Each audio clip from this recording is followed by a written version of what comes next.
powered by BetCageSports. Well, my name is John Ramsing. Welcome you to coverage of this exciting encounter that we have ahead of us.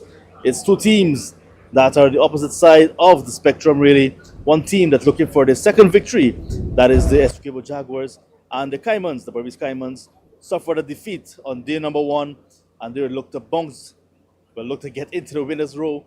But tonight is going to be an interesting night because the lights are on, windy conditions again. It's Super Sunday, and the spectators are coming in tonight, and we're in for a treat. All right, we always have to pay close attention when everything is equal to two things, two variables: the pitch and the toss.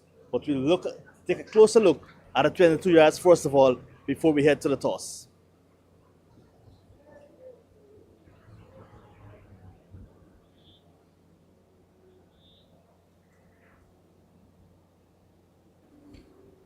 Well, tell you what, it's the second consecutive night under the lights, and you can see the lights taking full effect here at LBI. It's such a lovely night for cricket once again. Nice high breeze coming across from the northeast, and with these lights, oh my, you want to sleep here tonight. But what our batters and bowlers want to do right here, tell you what, for a right-handed batter, you can see, if you can have a closer look, right here as you're facing up, batting at the northern end, it's pretty loose. Same thing you'll experience as a bowler running in.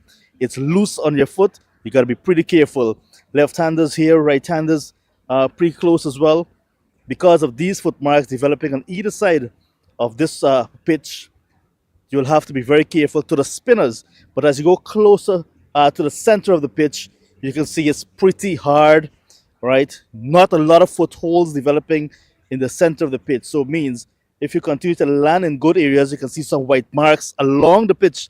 Those are some good areas, short of a good length for the fast bowlers especially. Those areas will give you generous bounce, consistent pace as well, and good carry to the keeper. It's the same on the other side of the pitch. Bigger side of the field is against the breeze, in fact. So if you try to hit in the wind, you can be caught out, especially going for a big shot.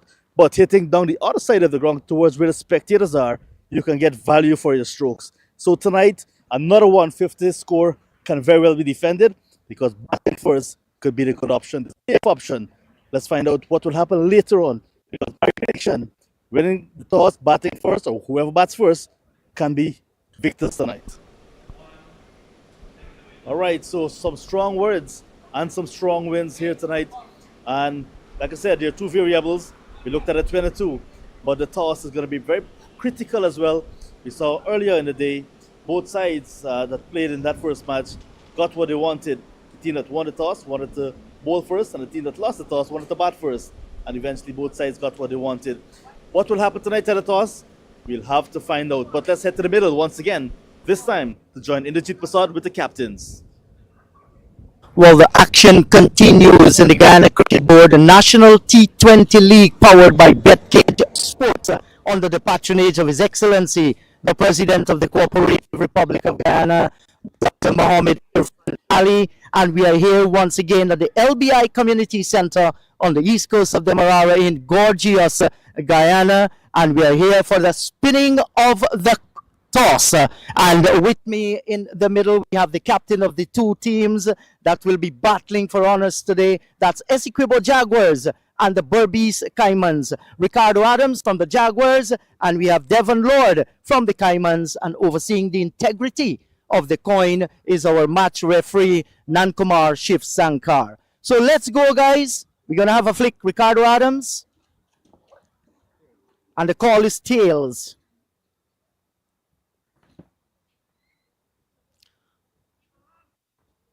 Well, Ricardo, you have won the toss. Congratulations to you. Tell me what is it you're going to do and why. We do have a bat first. The pitch look like break up in any part, so we spinners will have a go at it. Well, you chased down that 175 and won handsomely. Last night you went to 176, a 4-wicket victory. What total are you looking for, seeing that you're going to bat first? Well, we look like for a 150 over. We could defend it. We bowl it. Any changes to the team that played previously? No, team remain the same. All right, go well, Ricardo Adams, and best of luck. Devon, may I have a word with you? Are you disappointed that you have lost the toss? Yeah, it's kind of disappointed to lose the toss, but make good use of what we had to do first. Yes, now he's saying that they're looking for a good total here tonight. What total you think you're going to restrict them for? I'm not a guy to put a big total on to look to restrict them to the lowest possible. Probably about a 120 would be all right to look to. Good to see you back in the setup and being the captain of the team as well. You had a good inter-county tournament. You're looking to take that form here, I guess. Yeah, just looking at continue from where I left off in the county, just taking one game at a time and have a good one. Well, best wishes so far. So the news from the middle is that the Jaguars, they've won the toss and they're going to have a bat first. All right, so there you have it, and it's quite interesting. 150 again. That's about the projected score here today. We saw yesterday 177 being rattled up, chasing. We saw today 153 defended. What will happen tonight, we'll never know. But one thing with this high wind, we know for sure, is that when we saw the first game today with the high wind, just about 10, 12 chances were given. Lots of balls went into the air. We expected our fielders to take the catches, just didn't happen. Maybe tonight we can expect similar situation to happen, but we'll never know. All right, the captains are pretty much done and dusted in terms of what they want to do, and we're getting ready for some live action. Umpires Hussein and Mokan are making the way out to the middle and getting ready to be in the hot seats. We have Naim Chan and Anthony Kemraj. So let's head upstairs to those guys right now for some live action. Well, thank you very much, John Ramsing, and to all viewers and listeners on FL Sport. Let me give you a very warm welcome to the Labon Intention Ground here on the east coast of Demerara in Guyana. And again, we are gathered here for the start of match number 4 in the Guyana Cricket Board National T20 League. It's the Essequibo Jaguars versus the Berbice Caimans, and it's the Guyana Cricket Board National T20 League, as I said. The toss, of course, was won by the Jaguars, and they will no doubt take first strike. So the Jaguars, the players are coming out. Everything seems to be in the perfect situation or the perfect place to have the first ball being bowled. But what a spectacle here. We did see the match earlier. The Essequibo Jaguars full squad coming up on your screen there, and I guess Naim would like to go through that Essequibo team. Well, of course, the Jaguars. viewers are having a full look at it. I don't need to read out all the names, but we're in for a treat this evening. So match number 4 in the tournament. It's an inaugural tournament, and of course match number 2 for tonight on the floodlights. So the Jaguars, as you said, won the toss and elected to bat first. I think they might be watching the dew later on, whether the pitch will deteriorate in any way or the other, but it has been bouncing, some of them keeping low and some of them climbing very high. So the yesterday afternoon and last night, the Jaguars won their game by 4 wickets. The Bulls won their game by 93 runs. And today, the first game earlier today, Anacondas won by 33. Good. So the action is about to begin, as I said, and as Naim said, it's match number 4 in the Guyana Cricket Board National T20 League. And what a tournament it has been so far. We have seen some exhilarating cricket, pulsating matches, and we're in for a treat again this evening. Cricket on the lights, there's absolutely nothing to match it. Wonderful atmosphere. The spectators have come out, and in a moment or two, we're going to be having the first ball bowled in this match number 4 here at the LBI ground. As I said earlier, a ground which is located on the east coast of Demerara, just about maybe 20 minutes drive from the capital city of Georgetown. The first ball is about to be bowled. High in the air, the fielder is coming wrong, takes a catch. First ball, a wicket goes down, and the Jaguars have lost their first wicket. The Caimans are celebrating. They have every right to do so. And what a start we're having here, Naim. What a dream start. And they opted to bat. They won the toss and opted to bat. Just a bad start. Absolutely. I think John mentioned in his introduction that there's a very, very high wind coming across the ground. This can cause some measure of disruption in one way or the other. And Parsatum goes caught off the very first ball, LaFleur correction, and he's gone there for a duck. So good start here for the Caimans, and taking to the field first. So we'll have match on. Good start here for the Caimans, and they need to press home the advantage. And sometimes you follow the game of cricket, and interestingly, you're watching from beyond the boundary as a spectator, and in some matches you see a wicket going on the first ball, and my word, you know what an anti-climax it is basically, because you're looking to start your innings, you don't want to give it away, but then there you go. That's the game of cricket. First ball, a wicket. In comes Kanaya Ramkaran, and he replaces LaFleur, and he would want to stay there for a pretty long time. Just in case you've just switched on, let me tell you that you're looking at the Guyana Cricket Board National T20 League, powered by BetCageSports, under the patronage of His Excellency President Mohammed Irfan Ali. And what a tournament it has been. A very pulsating one, as I said, Naeem. Yes, I think they're off to a great start. The inaugural tournament, of course, we mentioned that. So Kanaya Ramkaran, the new batsman, in on the immediate pressure.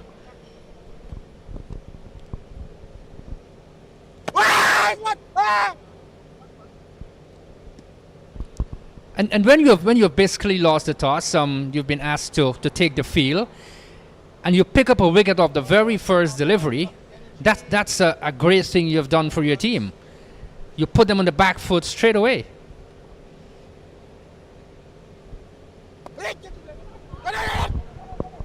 Oh, that's too chancy there.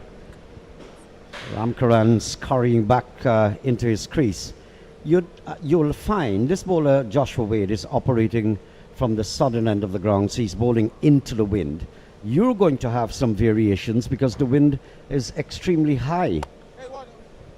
This is struck down the ground. And that's Ramkaran. Will pick up a run. Early stages in the match. And you always tend to feel that, look, you go out there 6 overs, maximize the power play situation and all of that. Only 2 fielders allowed out of the 30-yard circle. But there you go. You stuck on the back foot straight away off the first delivery. Good over so far from Joshua Wade. And he's got all things in his favor at the moment. Conditions are nice. You look at the shirts of the fielders out there, they're all fluttering away. And that tells you the high wind that's coming across the ground. For some reason or the other, Naeem, the batters are finding it difficult. I know it's early stages, only 3 balls bowled, but there seems to be a lot of uneven bounce in the pitch. They'll first need to pick up the pace of the pitch, then before they can make that adjustment. Well, we've seen Ramraj among several other bowlers, Dwayne Dick and a few others who have gotten a lot of turn out of this pitch.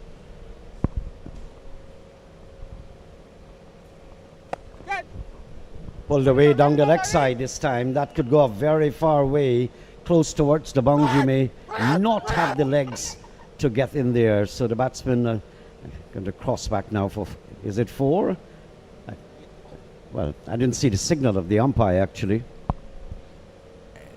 Yes, it was short. He went into his wicket, got the room, he pulled it away down to backward square area, got a 4, and the fielder himself signaled the boundary. That's nice to see. Good sportsmanship there.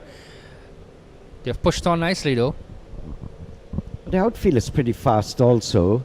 It, of course, it looks pretty brown, and that's because, as you see the players appearing on your screen, the 2 respective teams, Essequibo Jaguars and the Caimans. The Jaguars winning the toss and batting.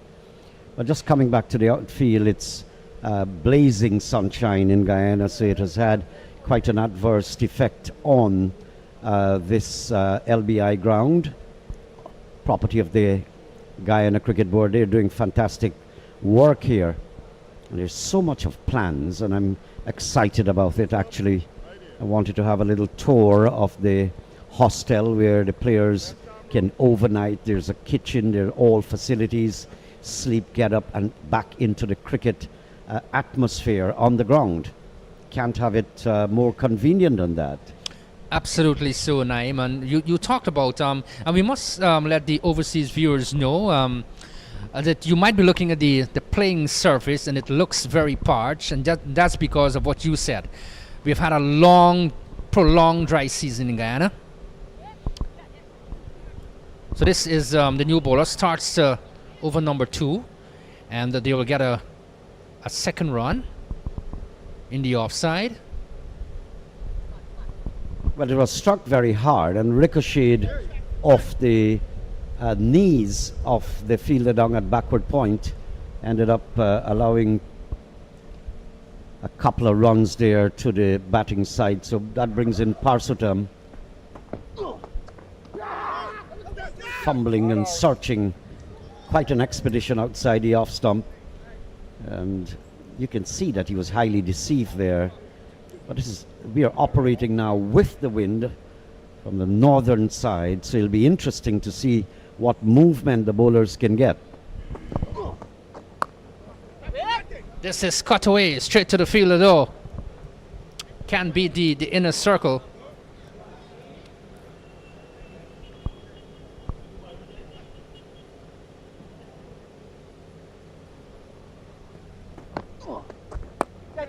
In the air, just past the running figure at short mid-wicket. The batsmen have gone for a single. A bit of frustration quite evident in the personalities of the two batters out there. I would like to see just about a medium slow bowler, medium pace so to speak, bowling into this wind to see how much the ball will dip in this wind that's coming across the ground. Yes, really heavy wind coming across the ground, and as you said, you know, this will assist the bowlers significantly. Struck on the pad there. That's Devon Lord, who is operating from the top end of the ground, or the Atlantic Ocean end, and getting some drift. My mind goes back to Neil Christopher McGarrell, has some sort of a similar action to McGarrell. This is played out into the offside. The score remains at 7 for the loss of 1 wicket in over number 2. So what, we've had 2 overs finished? Very, very slow start here, Naeem, but I guess as we keep reiterating, very slow track, slow turner. I guess they'll have to pick up the bounce of the track first. Cricket on the lights, you know, it adds to the atmosphere and all of that. The ball can do a thing or two in this sort of atmosphere, isn't that so? Well, Ramkaran is a pretty accomplished batsman. I saw him last evening, got 26 runs in his game that he played.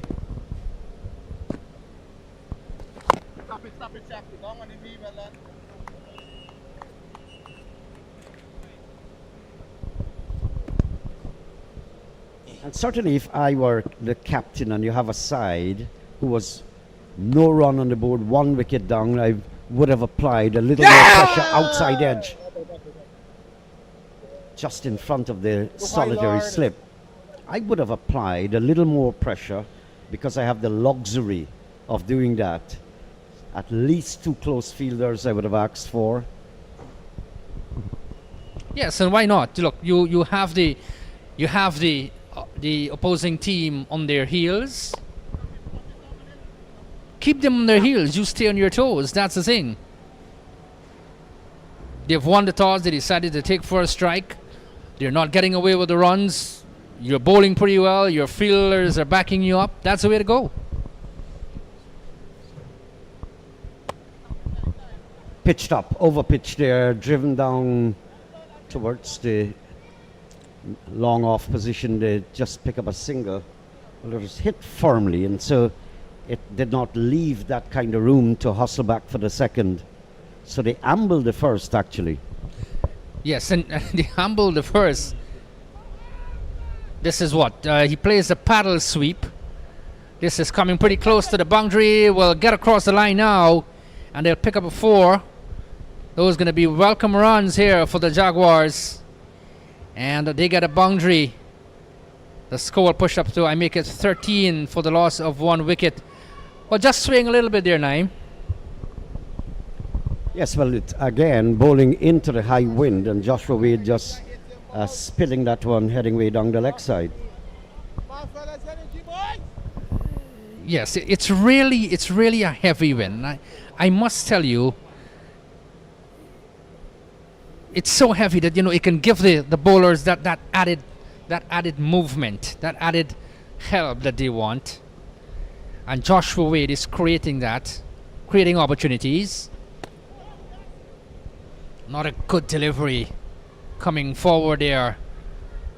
Parsotum, and doesn't score. So we've had 3 overs gone here, and the Jaguars are 13 for 1. Parsotum in particular is not very comfortable. He's searching, looking for something that he has not found up to now, and he was really bamboozled by several of those deliveries, pushing outside the off stump, missing but failing to get the outside edge. So there we had a look at the T20 League standings, the Guyana Cricket Board National T20 League standings. And we're having the teams there, the Pitbulls, Anacondas, and all the other names. Start over number 4, that's Lord, operating. Very miserly in his bowling to Naim Chan, very economical.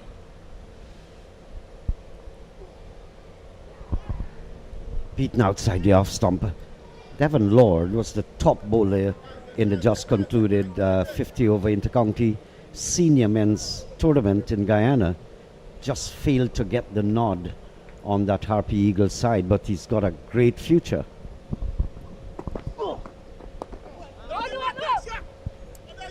Absolutely brilliant bowling, backed up by excellent fielding. Good captaincy as well. The cricket has been very good, of a really high standard. The only thing that's happening right now is that the Jaguars are on the back foot. Over number 4, they're only 14 on the board.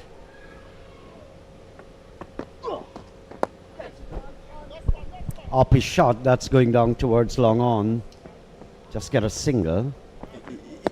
But something I've been looking for that I have not seen by many of the captains, if you have a side in a difficult situation, terribly bad, and this is actually the same reality here, and you're not applying aggression, it means you don't have the killer instinct.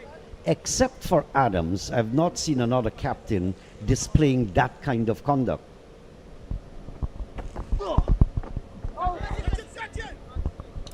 This is the ball on the line of the leg stump. He shapes to pull it over mid-wicket. Misses, struck on the pad.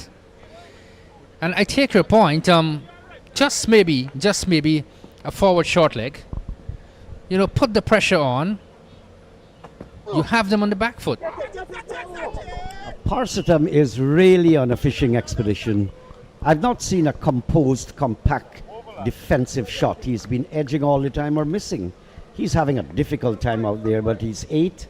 Let's hope that he can just correct that. He's been searching and getting the back edge and all of that. 16 for a loss of 1 at the end of 4.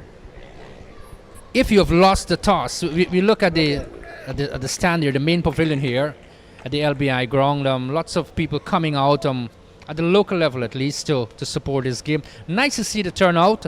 Not a huge one, but quite significant. And we look at the bowling figures. Wade, 2 overs, 8 runs. 2 overs, 10 runs, 1 wicket. And Lord has been very economical as well. And if you have been asked to field first, and you have the opposition at 16 for 1, or 4 overs, it means that you have the game under control. Catch it! I mean, look at these shots. Again, right up in the air, pregnant with deficiencies there. Every ball uppishly played, edging, searching and missing. That has been the picture of the batting side so far.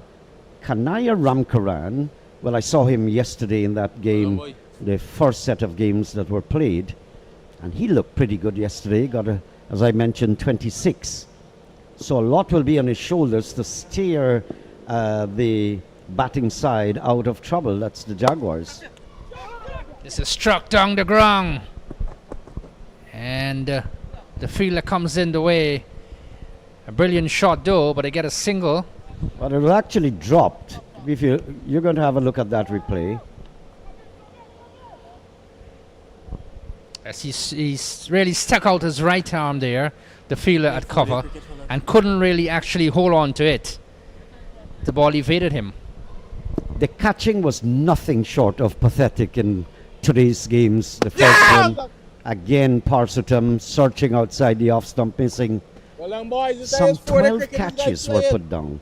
7 or 8 in the first game played today, and that's in the first innings. And then a whole lot of them in the response, the side batting second. 14? Some 10 or 12 catches. And it starts here again, in the hands of cover and out. Opens the face, runs it down towards the backward point area, and gets a single. But this is not the way you're going to be doing it. This is the power play. You're in over number 5, coming towards the end of over number 5, and you're 18 for 1. This is a real pressure situation for the batting team, in whichever way you look at it.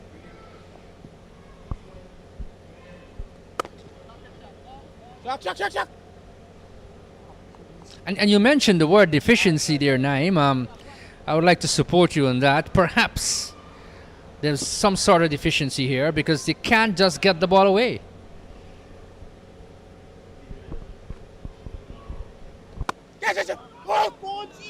This is tucked away on the onside. And he gets a single. So we've had, 5 overs bowled. And the Essecobo Jaguars winning the toss and batting here. They're really struggling. They're 18 for the loss of 1 wicket.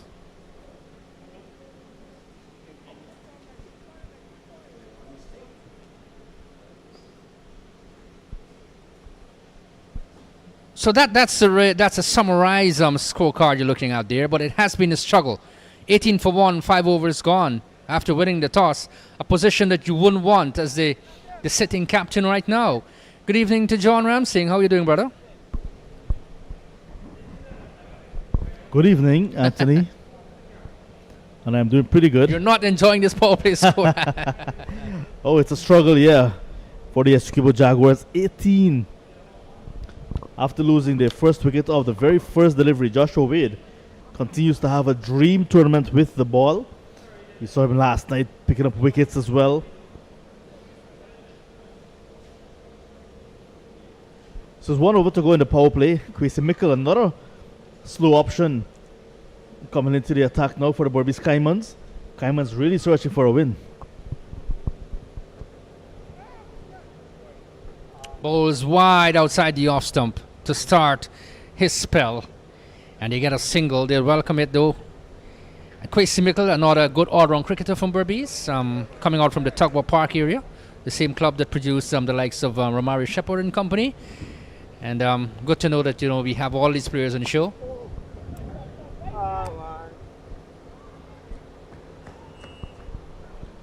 That one will travel. Has some legs on it.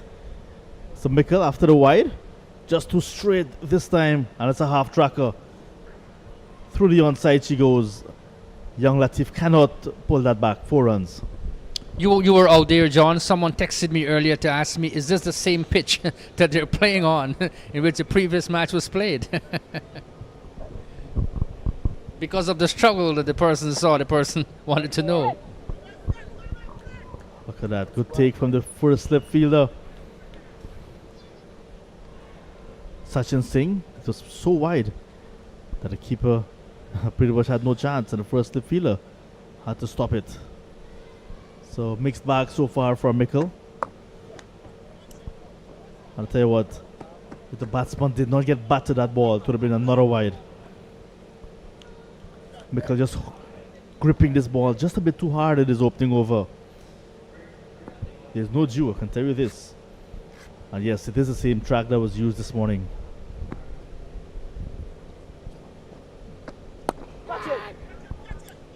This is pulled away. Will the fielder get there? He makes a valiant effort and stops it. Excellent work in the outfield. And the return is pinpoint 2. And they get valuable runs for their team. Good work in the middle there. Park Sultan realizing that this is the last over of the power play. Mickle under some pressure with controlling this ball. And looking to take him on, but does not have the type of power perhaps like another batter. Still able to clear the infield, however, but not able to get a boundary. Slow progress.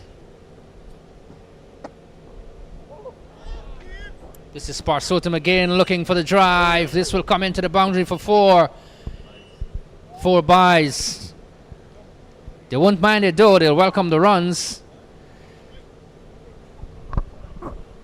Byes will add up. Extras will continue to play a big role in cricket. Still in the power play. Slip and play.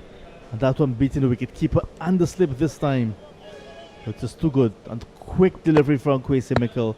And sometimes you find, sometimes when it's not going your way as a spinner, you tend to bowl. And a big edge, healthy edge found. And Parasutam will have to go. It's now with the second wicket going down. I did say it was a mixed bag from Kwesi Mikkel. His first over, and he has picked up a wicket. It's now 31 for the loss of 2. Look, he was struggling. 12 from 17. It's a scenario that you don't want to see in a T20 game, do you? And in over number 6, they're struggling at 31 for 2. So it gives you an impression what is happening out in the middle. The wicket very dusty as well. Time and again we'll see puff of dust coming out of it, John. So maybe that might be contributing to the low, and sometimes the bowlers getting vicious bunks and turn. But take nothing away from the fielding team. They've played well. 2 fours in his knock, but just unable to get the ball away today. I love the take from wicketkeeper Shamar Apple. Just timing that ball nicely, moving with the bounce as well, and healthy edge. Could have easily gone past the glove, but it's good glove work. Pouched it nicely. So really good stuff we're seeing from young Shamar Apple. I'm Sammy. Right arm over. 1 to you. To the new batter, with 1 delivery still to go in the power play. Zainul Ramsamy. Zainul, mind you, very talented as well. Another young player.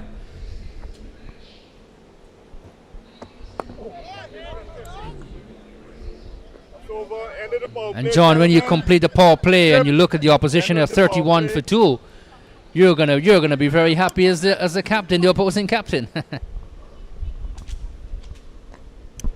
Yeah, winning the toss and batting the Jaguars, 31 for 2, not a position they want to be in, but when you lose 2 wickets with that scoring rate, you say that you are behind the 8 ball. Spectators coming out and enjoying their best seat in the house. Looking at some nice cricket as cricket returns to LBI. LeFleur first ball, and now Parsutam in the power play.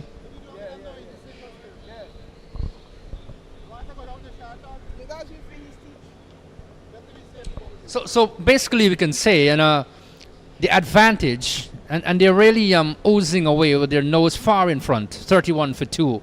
The Berbice Caimans having the Jaguars on the back foot. It's very safe to say that. What they do from here onwards is going to be very important. Wade gets his 4th over. 3 of those in the power play. Good stuff from him. And again, asking lots of questions. Shamar Apple asking the square leg umpire as well. What happened there? He was going back. That's Ram Karan, and looking to bisect the offside field, place the ball through the fielders there. Wasn't successful in doing that, but time and again you would find bowlers do that. They'll pull a thing or two. Let's go, boys. Sometimes you get through, sometimes you don't. There's nothing wrong in just questioning the umpire.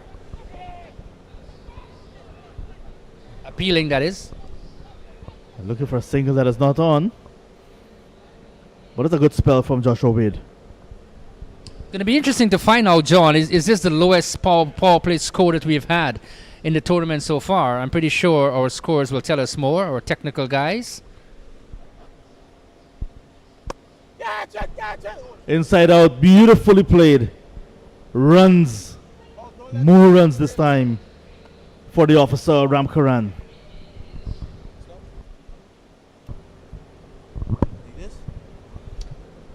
Yes, look, seizing the opportunity, and why not? If it's pitched up and you have the confidence, go for it. And he got it over the fielder there. on the offside, picks up a very important boundary for his team.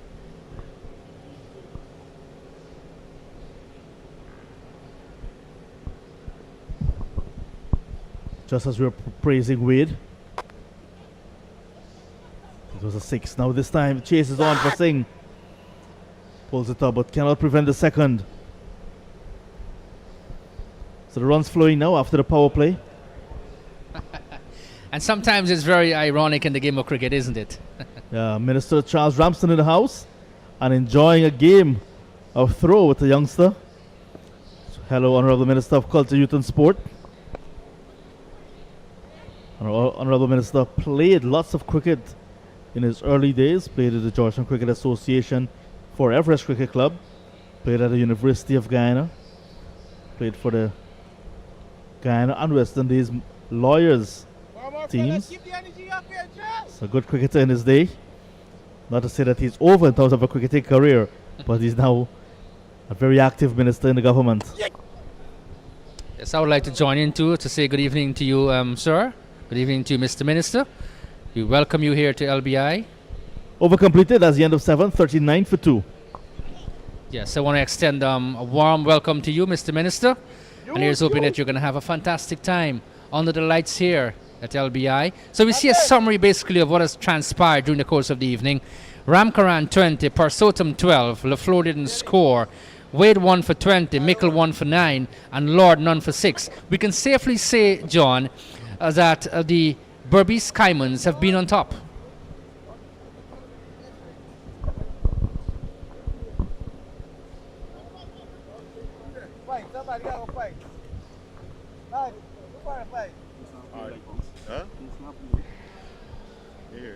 Caimans on top, definitely. And it's a must-win game for them as well. That's what they're thinking, because last night, not the ideal game for them. They lost by a big margin in a game that had to be reduced. So they look at the bounce back and to get back some momentum. And so far, pretty well. Now it's going to be more spin. Riyad Latif, the leg spinner now, coming into the attack. Pretty early, we saw him in the opening game, not getting a ball too early. Very good wrist spinner, right arm wrist spinner. Riyad Latif from Camberville, plays for the Transport Sports Club. So he's going to try to not only pick up wickets for himself on side, but restrict these batters. Was a bit expensive in his opening game, maybe nerves. Ball into his fellow leg spinner, Zainul Ramsami. Look at that, apple hit the stump and the bail did not come off. Sometimes it happens. And looking at the introduction of Riyad Latif, a leg spinner in most cases would be an attacking bowler. So, you know, he'd always come at you. You have to be prepared as a batter.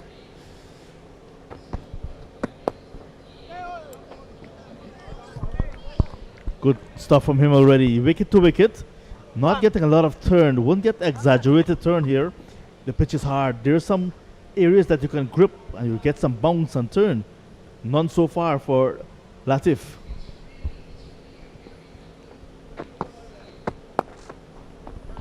And he has a googly. There we see the googly coming out. This time Ramsami gets off the mark. Excellent work there from the young man. And there we see the variety, and it's always important when young players can do that. You're a leg spinner, yes, but you have this surprise delivery, maybe the flipper, the googly, and all these things. So it's great to see a bowler can do that. So here at LBI, Cricket on the Lights, it's always a fantastic atmosphere, really. People coming out, supporting the game. Color clothing. The white ball being used. Tremendous occasion.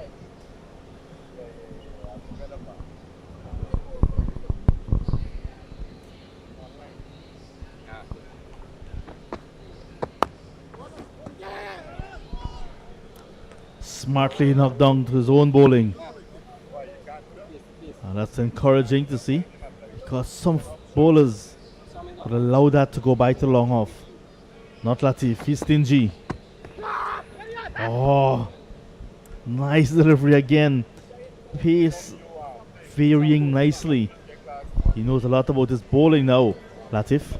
Excellent work here from the young man. This is tremendous bowling. I'm really impressed with young Riyad Latif. Has that variety.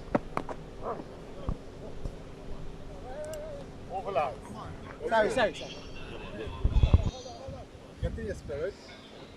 That's it. Good. So we've had 8 overs bowled here, and the Jaguars winning the toss here against the Caimans. They're 40 for the loss of 2 wickets. I think Minister have had enough of throw with that youngster. Stay sharpened, man. Now we're going to just enjoy some of the cricket alongside Chairman of National Sports Commission, Kashif Mohammed, and staff of the Guyana Cricket Board, Omaya Hall. Nice cool night. Why not enjoy some cricket? You can see a little bit in the distance, spectators gathering in the grandstand. This guy is a professor, fellas. Big Professor Ryan at the Ramdas crease. as well is with the Let's see Honourable what he Minister. can do, boys. He said he's going to look to chip or hit or Former rotate international and get player singles Ryan to win Ramdas, the who game. also played for Everest. Which we are not chasing. We're bowling.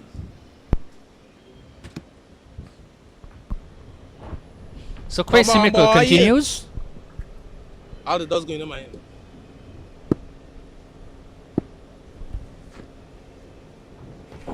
Oh, come on! Oh.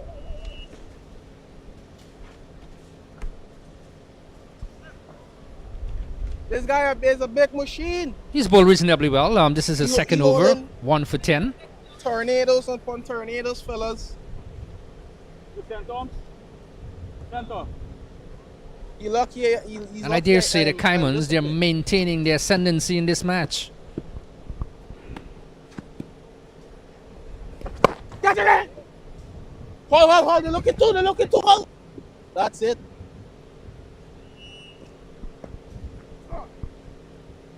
And John, sometimes when you come to the T20 game, at least you want the bat to dominate the ball, don't you, as a spectator? In most cases.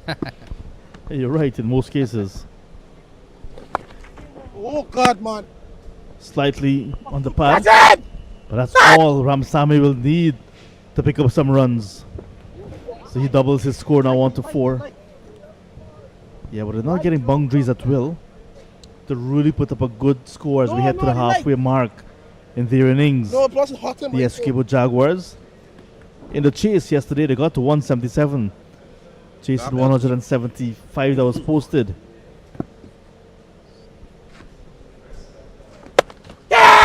Inside out he goes. Short of the fielder. And is he going to stop the boundary? Yes, he does. Good work. Devon Lord, the captain there. At that deep extra cover position, bordering on a wide long off. Excellent work from Devon Lord. Look, it just goes to show what a piece of fielding brilliance can really bring to your team, can raise the spirits of the players and all of that. And that was excellent work in the outfield. They haven't been able to have that momentum in the innings. They are scoring now at a better rate, but it's nothing really to shout about, so to speak. Just 46 for 2 in over number 9. So the fielding team continues to put the batting team under pressure. Belly! And I think Ramsamy is the one here, John, who they will look at. He's got the talent. He can hit it a very far away. He runs well between the wickets as well. So his wicket is going to be very much, a key one here.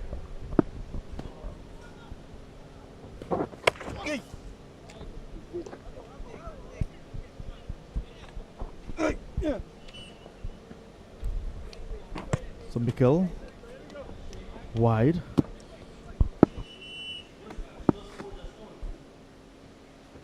Oh, God! Hey! Angel!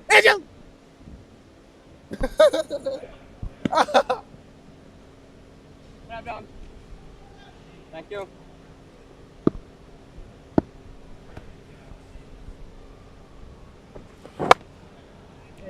Well done. No mind the singles. Follow. Keep up. Always runs available in the V once you can place it pretty well. Single to end the ninth. It's now 50 for the loss of 250 coming up at the end of the ninth for the Escobar Jaguars. Yes, you'd want to look at it and say, look, 50 for 2, 9 overs gone. The fielding team maintaining that slight edge right now. Still 11 overs to go. You never know what can happen. Cricket is a game of glorious uncertainties. In the blink of an eye, it's T20 cricket. A batter can come and just, throw his batter wrong. Ram Karan is there. He's well set. Ram Sami is very experienced at this level now, even though he's a youngster. So, it augurs well for the next half of the innings.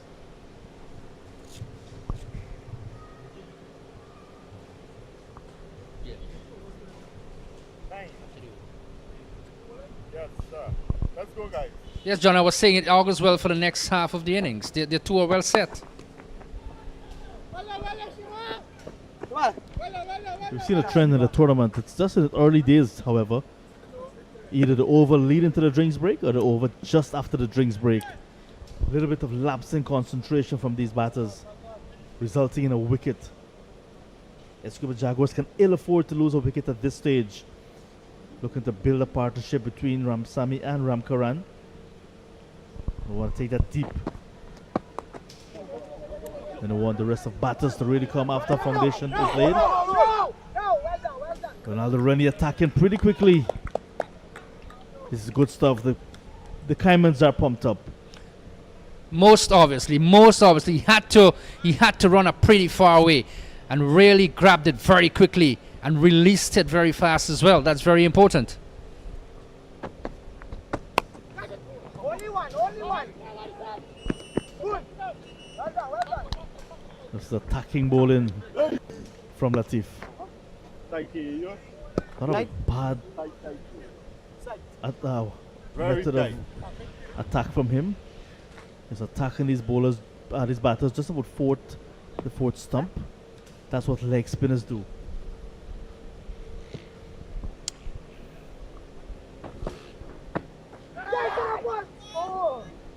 Going for the heave, misses, taken by the keeper.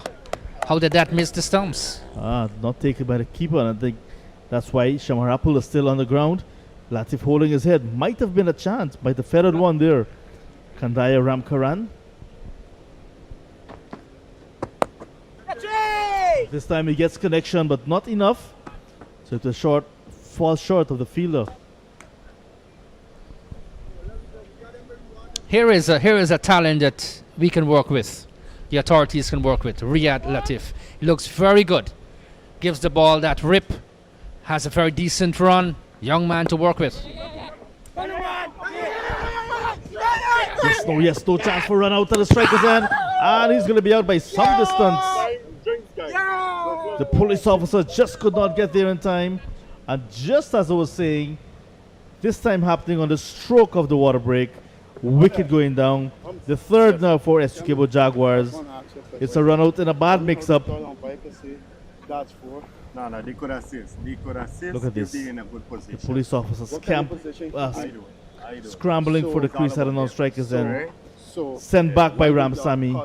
And in the end, a run out. So that's the end of 3. 54 for 3. That's the end of 10. 54 for 3. The players will head off for a little bit of a drink and a discussion. We'll also take a break.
This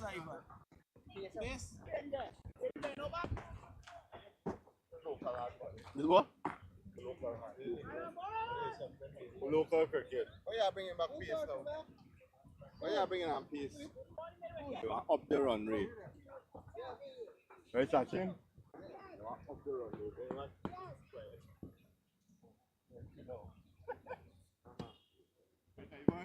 What are we using? I will get like this way, you got home. Yeah, you got home. That's the other part. Somebody.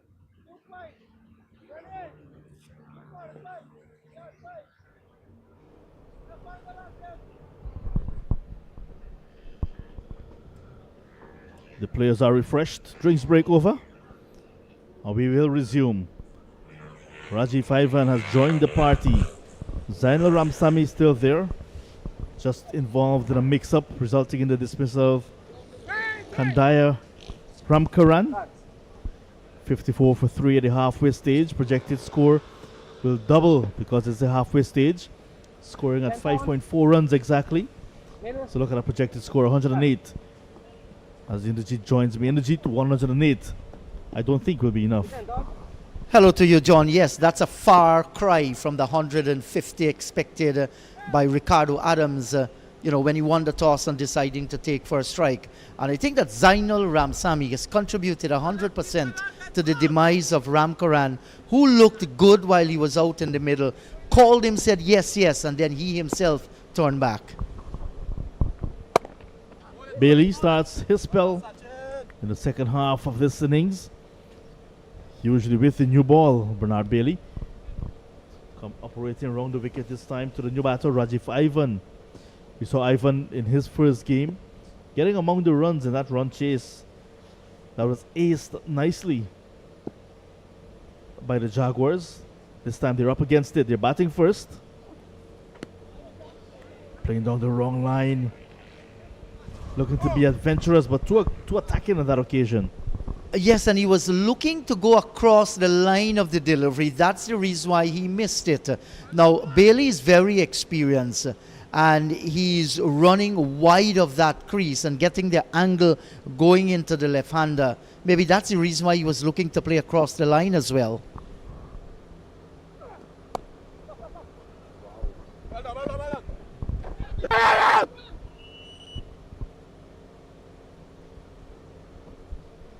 Off the mark. Slightly slower delivery from Bailey. Tell you what, about 3-4 years ago I saw Bailey from a longer run. A little bit slimmer as well, but really working up some pace. So he's gone for a Glenn McGrath approach as he gets older. Bowling more line and length. Not a bad ploy, because you're asking batters now to negotiate a different skill that you're offering. Not pace, not hostility, line and length. And we saw what some world bowlers did when they reduced pace. Difficult to get away. And you're absolutely right about that, John. A big swing. It's gone into the onside, but they will surely get a single this time. And as you age, you are going to lose pace, and you want to ensure you play for a very long time. So you must do a thing or two with the ball. And people like Bernard Bailey, who has been around for a good time, he does swing the ball a little outside the line of the off stump to left-handers. And he's maintaining a nagging line and length.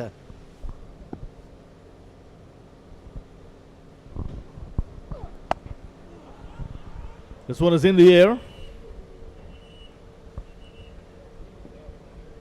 And it has enough to take it across the rope. 6 runs. Bailey stays straight on his That's stumps. square of the wicket. Rajiv Ivan getting under that one. Getting good connection. Look at that. Easily dispatched. It was on the line of his leg stump. And everything was in coordination there. He just moved around the ball and picked it up beautifully. That's a good hit for 6 by Rajiv Ivan. And this boy can bat. He too has experience. And the way that he played the shot, he actually used the pace of the bowler Bernard Bailey to cart it away. Top edge this time. Could this be another wicket going down? Chance in this night sky in the jeet, swirling in the wind. And that's Joshua Wade who was unable to hold on. Well, at this level, dropping from the night sky, he should have taken that one straight into the hands. Whether or not the lights were in his eye, you will never know from here. But he's just, raising the hand there, Joshua Wade. That's a bad miss. 64 for 3 at the end of 11.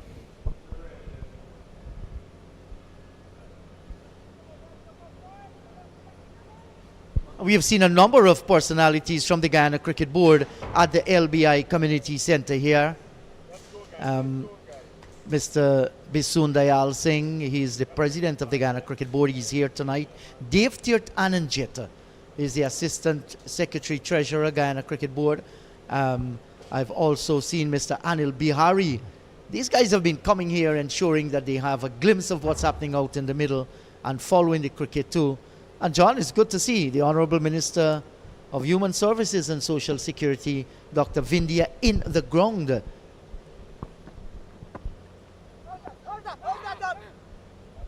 Latif starts his third. Yes, and I think Minister is here to ensure that all plans are in place to prepare this ground starting tonight when this match is finished for that Diwali motorcade. They'll be converging on this ground.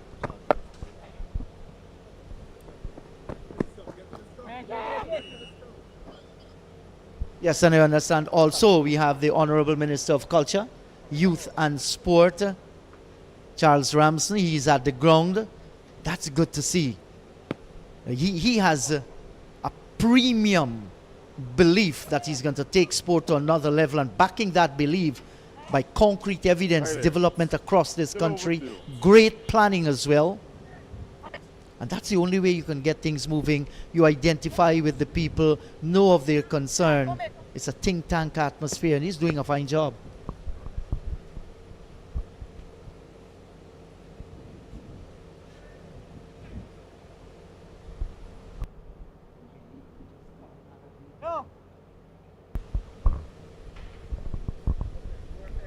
Latif still searching for his first wicket. Rajiv Ivan making him wait just a little bit. 65 for 3. Projected scores climbing slightly to 115.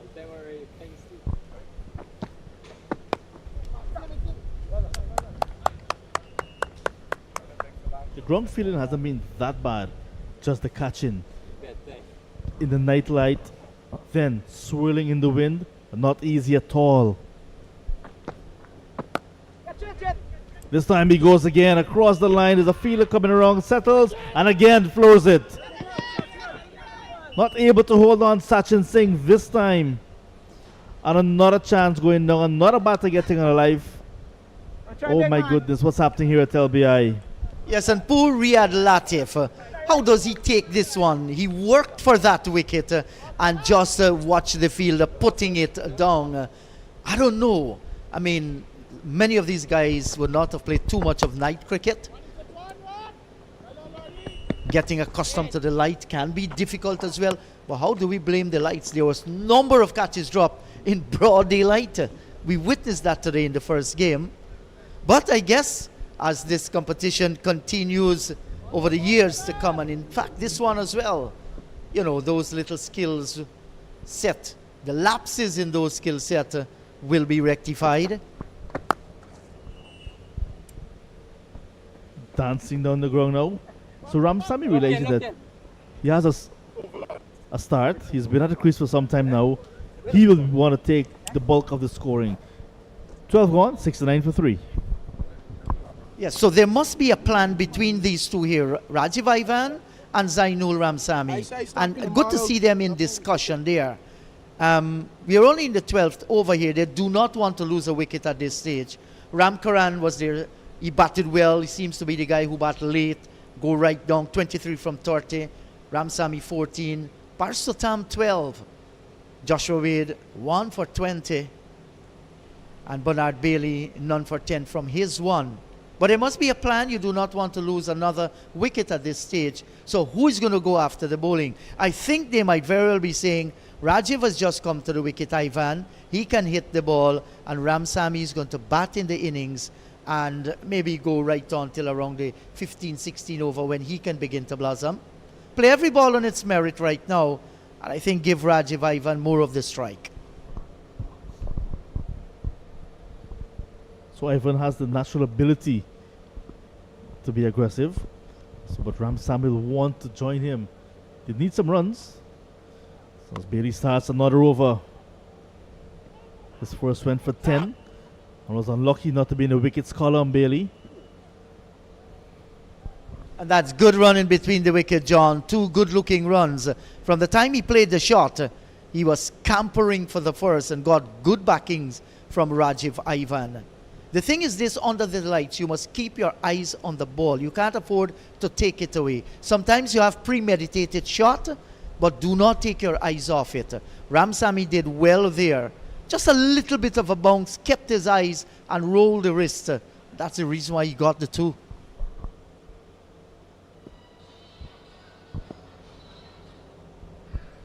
Imagine picking up 6 of those at an over. You just have 12. Shamar Apple not able to hold on. That was something Carl Hooper, Shivnarine Chandapal used to do a lot when boundaries were scarce. Nudge it in the gap, run hard for the first, and as soon as the fielder bubbles, we'll go back for the second, or when the fielder comes up, hit it over their heads. That was wonderful batsmanship then. So sometimes these batters will want to do the same. Boundaries are scarce, you want to work the gaps. Yes, and I guess that the coaches for the various teams, they're watching what's going on out in the middle. There are some flaws in the technical department.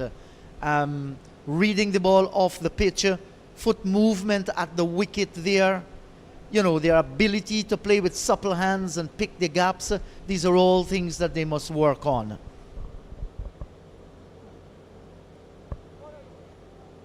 Now look at that, just like it. Rajiv Ivan, with all the experience, the legs were planted, he remained riveted inside that crease, and a swing and a miss does not happen that way. You know, you watch good batters play, they're going to have that little shimmy, whether it's a step down the track, pick up the line of the delivery, and then you go through with the shot. You just can't be standing there and swinging the bat.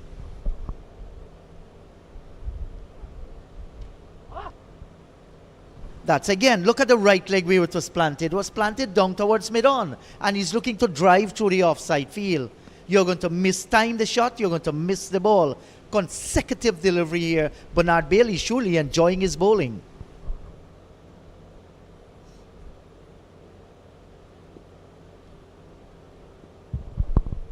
Shamar Apple deep in concentration, the wicketkeeper. Oh, Bailey, where's your patience? Just too wide on this occasion. And umpire Bass says it's another wide. So another one to extras. Yes, too wide this time, straying, head fell away, the arm went all over the place and strayed it wide of the leg stump there.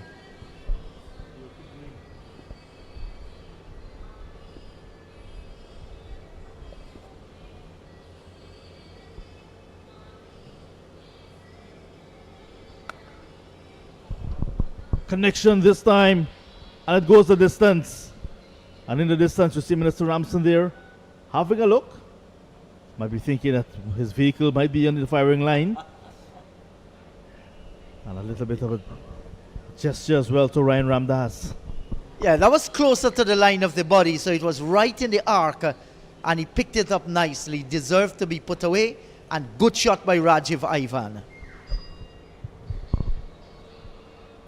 So that boundary ends the over.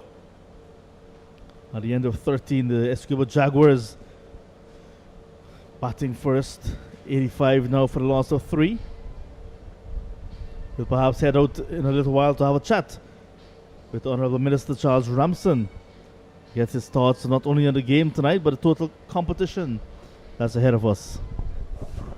Yes, certainly I do agree with you. And always a privilege when the guy that is responsible for something show up, and that's good to see. 13 overs gone, or is there still one more delivery remaining? But we can tell you that Ivan, 18 from 11, and just beginning to middle the ball nicely. Ramsamy, 16 from his 18 so far. He's a youngster, he's learning his trade. Just to remind you that you are listening to the Guyana Cricket Board National T20 League, powered by BetCageSports. Lots of matches to come. And just one delivery to go in the 13th. Projected score climbing again, so it's now at 123. And it can climb further if this can get to the boundary. Shamari Angel says no, just 2. Now the 13th is over. 81 now for the loss of 3.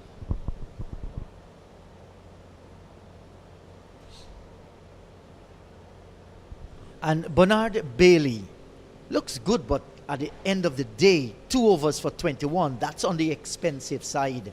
And that projective score has moved onto 125. Wade finishing his spell, 1 for 20. Everyone else has bowlers up there, overs up their sleeves. Mickle, 1 for 19, the other wicket taker. And John Devon Lord, he hasn't picked up a wicket, but very, very economical. 6 runs, 8 dot deliveries in his 2 overs. And Latif, I think, bowled splendidly as well. Just 10 runs has been knocked off his bowling. So he's getting his 4th as Bailey goes to the boundary. He usually happens with a fast bowler. Bowl you over and go to the boundary. So Latif now for his final over. Forcing it through the onside. That's going to go across the ropes now. 4 more. That was a crisp shot here by the right-handed Zainul Ramsamy. Lots of wrist into that one. The bottom hand very, very strong. And he carted it away for a boundary. He knew it was a boundary from the time it left the bat. Didn't even look at his partner there, exploring for a single. Great shot. This time he goes the aerial route. And the fielder there at long off. Just trying to be a bit dramatic, Devon Lord. It was always going over his head. Another maximum here at LBI. Latif there. Too much of pace on that one. And travels. Yes, and travelled a good way too. Floated outside the line of the off stump. And Ramsamy picked it up beautifully. Waited on it. Got the results.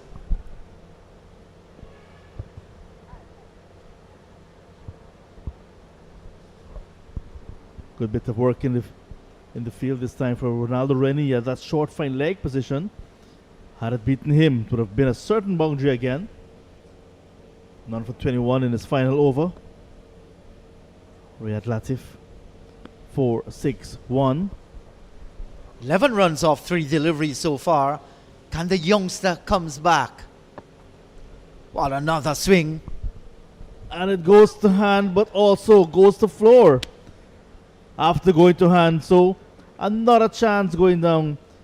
This time the slug sweep coming out from Rajiv Ivan. Got height, not quite distance.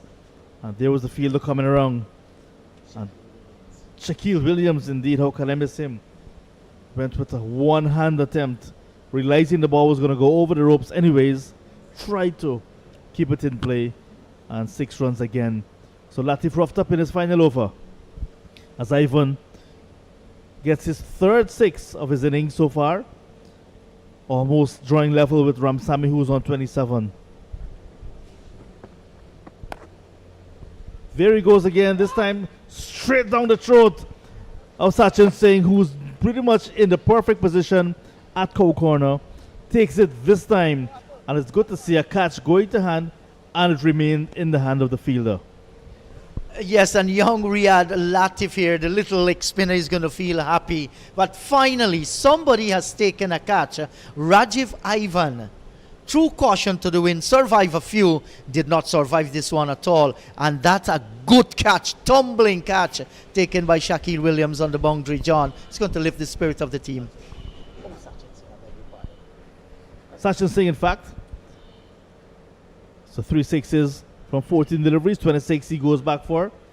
But he has given the score a little bit of an injection, impetus now. 98 now for 4 in the 14th. Captain Ricardo Adams makes his way out into the middle.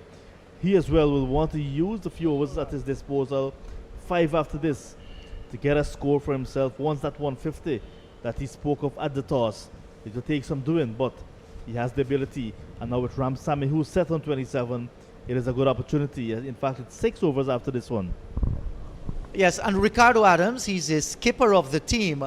Excellent overall strike rate, I think of 147. So he strikes the ball a lot. It is left to be seen now. He's badly out of touch. Started local cricket in Guyana with a fine 60 against Berbice, but since then tailed away a little. He wants to get back into top form.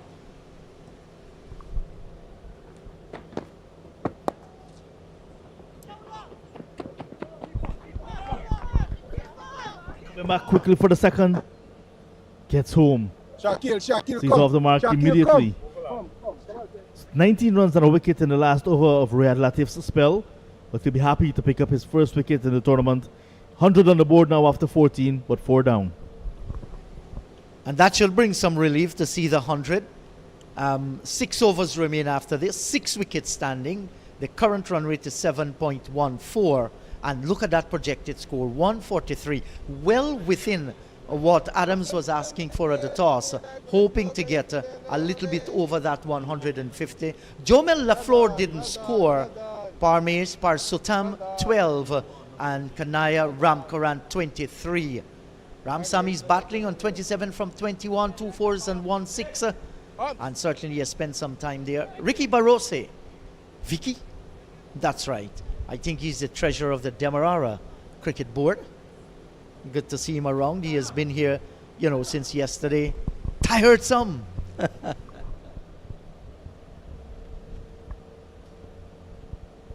Mikel now for his third. It is over number 15. Projected score climbing steadily now in the last few overs. Since the water break after 10 overs, the acceleration has been on. Single again. So dot balls not coming like they were before, especially in the first 10. So Ramsamy and before him Ivan has been responsible for those dot balls being not so much. So it's good to see now a calculated approach in the middle overs. Usually some batters tend to be a little bit too defensive in the middle overs and allow the bowlers to get on top, but not the case this time with the Esquivel Jaguars, realizing that they can actually have scoring opportunities in the middle, and they've been taking those opportunities. Yes, and I think that's good batting plan. You have the necessary resources out in the middle. And you're right, John, you don't want to be bogged down at all. Oh, I will never be one of those persons who said that was a chance for Mikel. It was hit in the air, but to be fair to him, it was out of his reach. Maybe someone like a Sullivan Ben might have had a chance, but not a Kwesi Mikel. Not at all. And Adams transferring the weight right onto the back foot, swung through the line of the delivery and gets 2 more. So he hits them very hard here, Anthony Adams.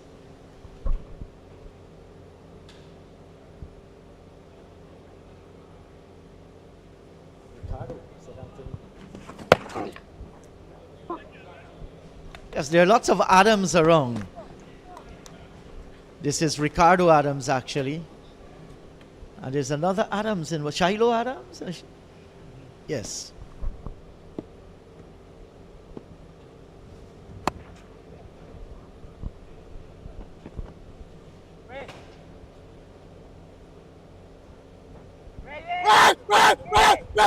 Where is he going? And he's going to be run out. Direct hit, Kwesi Mikel this time, taking his time. 3 stumps to aim at. Ricardo Adams was nowhere in the picture. Where was he going? Zain Ramsamy again involved in a run out. This time, no fault of Ramsamy. Yes, all Ricardo Adams there. You asked the question, John, where was he going? He was going to get run out. And now he has to go back to the dugout. I think the judgment there by Ricardo Adams was very, very bad. You must communicate with your partner. Eyeball him to know what is he doing. Ramsamy wasn't actually going anywhere.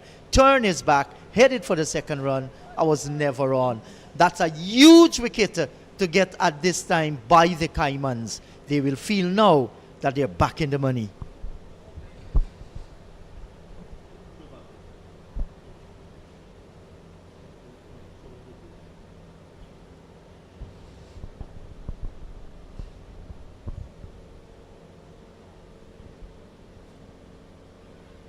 So look at that. After return came back, Adams felt that it was going to go for overthrows. But Mikel collected it, had a good aim, and he's out. Coming back for a second. It was not on. Just one. Can't do that, sir. Yes, and when you don't judge it well, judge the running well, you're going to lose your wicket. Didn't even put in the dive, I think because he had to turn the other way. The dive was actually impossible for him. Your batsman Kevin Jawar here. He's at a non-striker's end because the batter was run out at a non-striker's end. Ricardo Adams. 104 for 5 in the 15th. Get it! Oh, Lord! Fingertips there this time, Mikel. How much more runs? How much more runs? All right. You can see him there just checking to see if all 5 fingers are in place.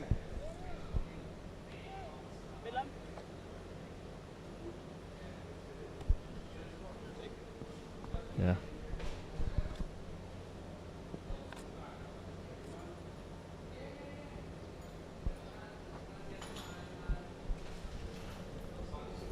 Coming on towards the end of the 15th, then we can expect some fireworks as per normal.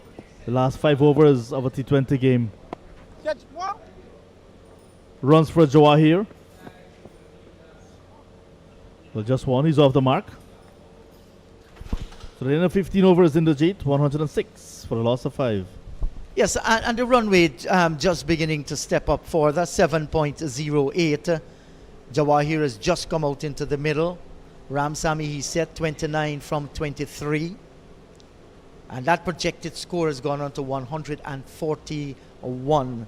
So if you've just joined the broadcast, let me remind you that the Jaguars won the toss and immediately deciding they're going to take first strike. We are the LBI Community Center in Guyana. And look at the partnership there.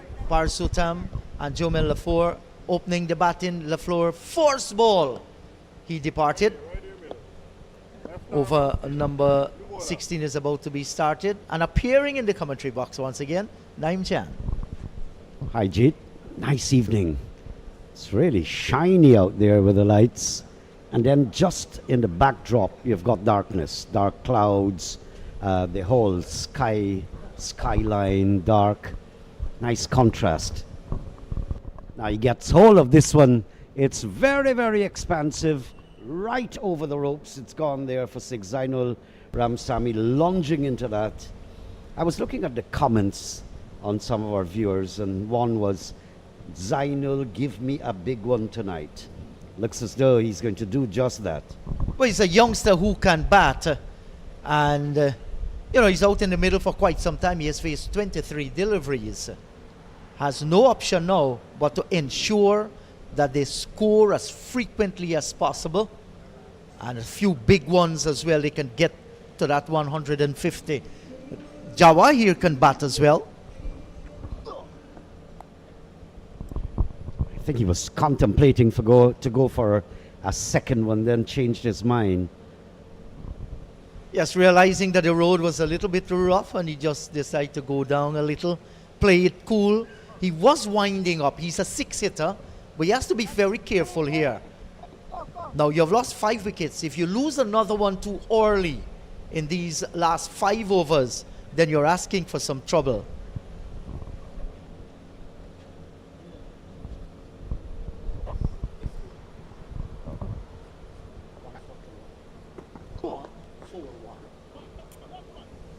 So he's going to get some more runs. in the outfield. Angel, he has done a good job. His ground fielding has been good. Devon Lord is a fine bowler. We saw him in the inter-county tournament. He did exceedingly well. He's a skipper of this team, the Caimans. Yeah, this one actually rushed on to the right-hander, Jawahir. But he's got the single nevertheless. You mentioned that name, Devon Lord. You're all part of the combox describing the Intercounty Senior Men's Tournament. And he was indeed the best bowler on show, most wickets. I see here that they've got 5 men out on the boundary for the big shot. Another big one. But that might just clear the ropes.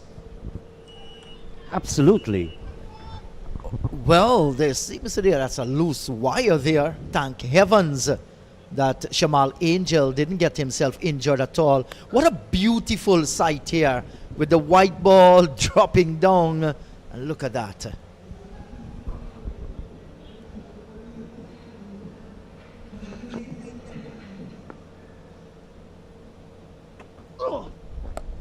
Another one. And this might very well clear the mid-wicket boundary. It does. That was a big one. I think it must have gone into the stands there. Yeah, that was a ferocious blow, Naeem. Look at that one. Just a little bit on the short side, the slog sweep, and he picked it up beautifully and it disappeared. Great shot. Zainul is stepping up the tempo, and Kwesi Mickle is the victim here.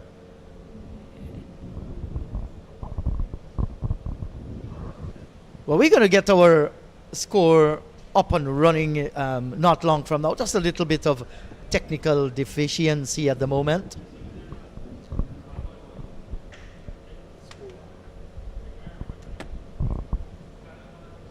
And now we're seeing that the tempo really stepping up. Zainul Ramsamy has come to the party, 2 magnificent sixes.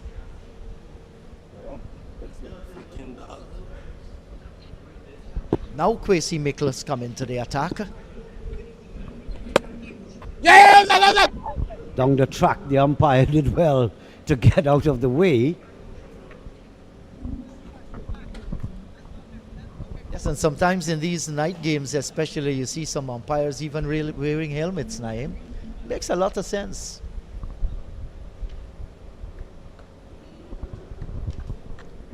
Of course, when you have the likes of Chris Gale in particular, Nicholas Pooran, right here on the local scene, Samson, they strike the ball with ferocity, and you've got to be extremely careful how you approach it. Good start to this 17th over. 2 dot balls down the track. Looking for the big swing. May have something onto it, running away towards the boundary. And it might very well get there just about now. And that's 4 more runs. Straying down the leg side. And the batsman just turning the wrist. Got a nick onto it, so the runs would be accredited to the batsman. Zainul Ramsamy have got his score eventually. Felt a little sorry for Kwesi Mickle. Saw the batsman coming down, but he sprayed it the wrong side of the pitch.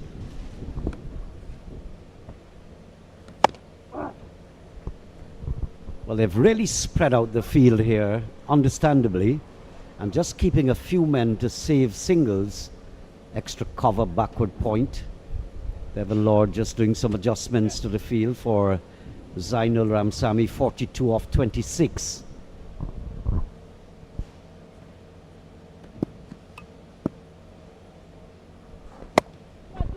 In the air, would this go to hand? Just short of the man down at the cover boundary. Yes, and I like the intention here of Zainul Ramsamy. He's gone on to 42 from 26. He does not want to stay there and see dot deliveries. Realizing this is the time, I should go for it. I am the set batter out in the middle.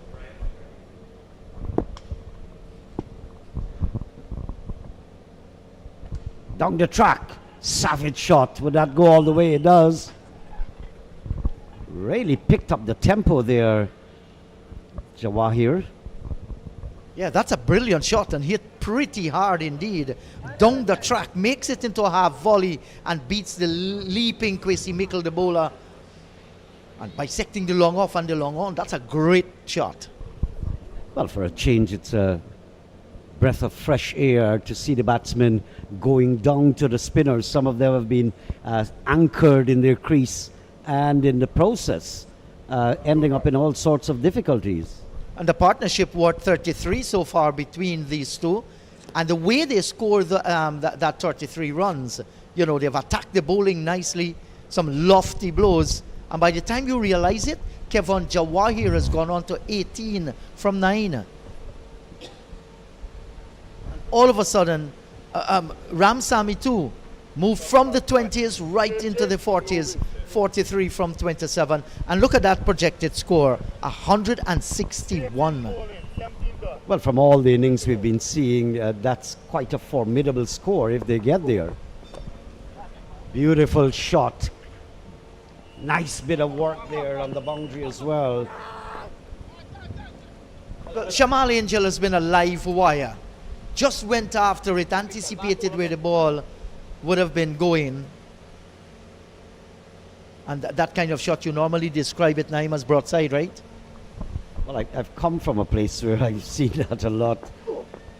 Become like a cliche, another expansive offer from Zainul Ramsamy, but just failing to get the edge outside the line of the off stump.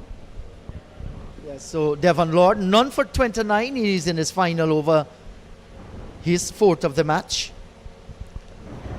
Can be a little bit difficult to put away, but these guys, they're on a mission here to get past that 150.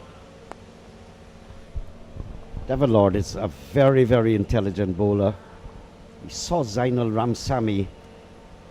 The intent there was coming down the pitch to meet him. He just pulled it back a little bit, and the adjustment had to come from Ramsamy. Yes, so he has faced 30 deliveries for his 47. He's in sight of a half century here. Let's see how he's going to face up to Devon Lord. 4 runs in the first 3 balls. 2 doubles, sandwiched by a dot in the middle. Is he going to play that switch hitter as the wind took off the bails there? Very, very strong wind here at LBI. And he knows he is in sight of a half century, Zainul Ramsamy.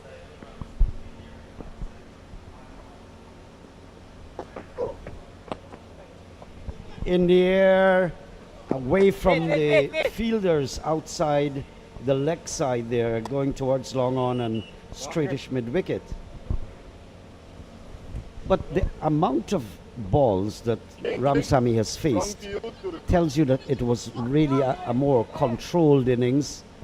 There was not any kind of explosive batting. He controlled it and paced it well, because 31 deliveries, 48 runs is quite normal batting. And this is hit viciously, but there's protection out on the boundary there, Bernard Bailey. And sending a good return in. Just 1 to Jawahir. But the most important thing is that Ramsamy is back on strike. All eyes are on this youngster. Paced his innings well, like you said, Naeem. And in the last 2 overs, just beginning to blossom. Well, they've really come back with a good score. 143. You've still got almost 2 overs left. There you go. Sensible. Get the strike. Get the strike. That's important. And that this time it was hit all along the ground for the single.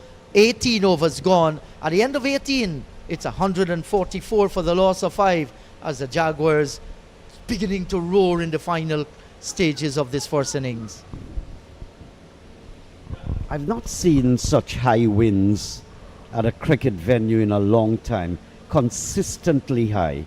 I think from the time we came this afternoon, we've been experiencing high gusts and wind coming into the comm box. It has been like that for the entire day.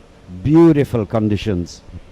Yes, just love the wind. And there have been lots of hurricane in building up in the Atlantic. Many countries have been devastated by it.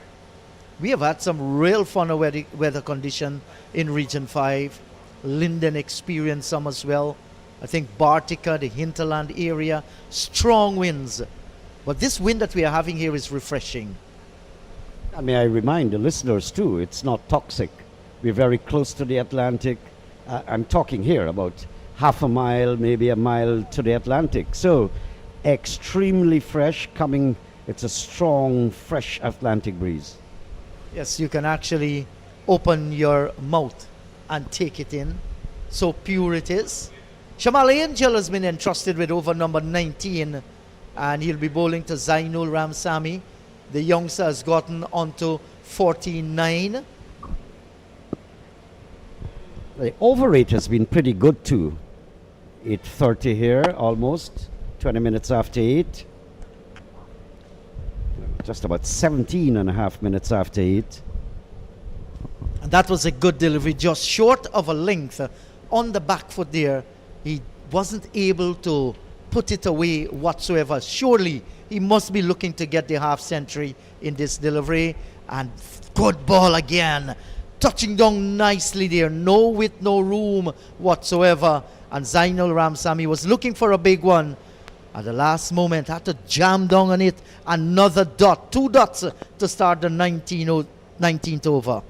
And bowling at the back end too, I think Shamal has done extremely well. Because it's at that stage where Ramsamy is seeing the ball well, but simply can't get him away.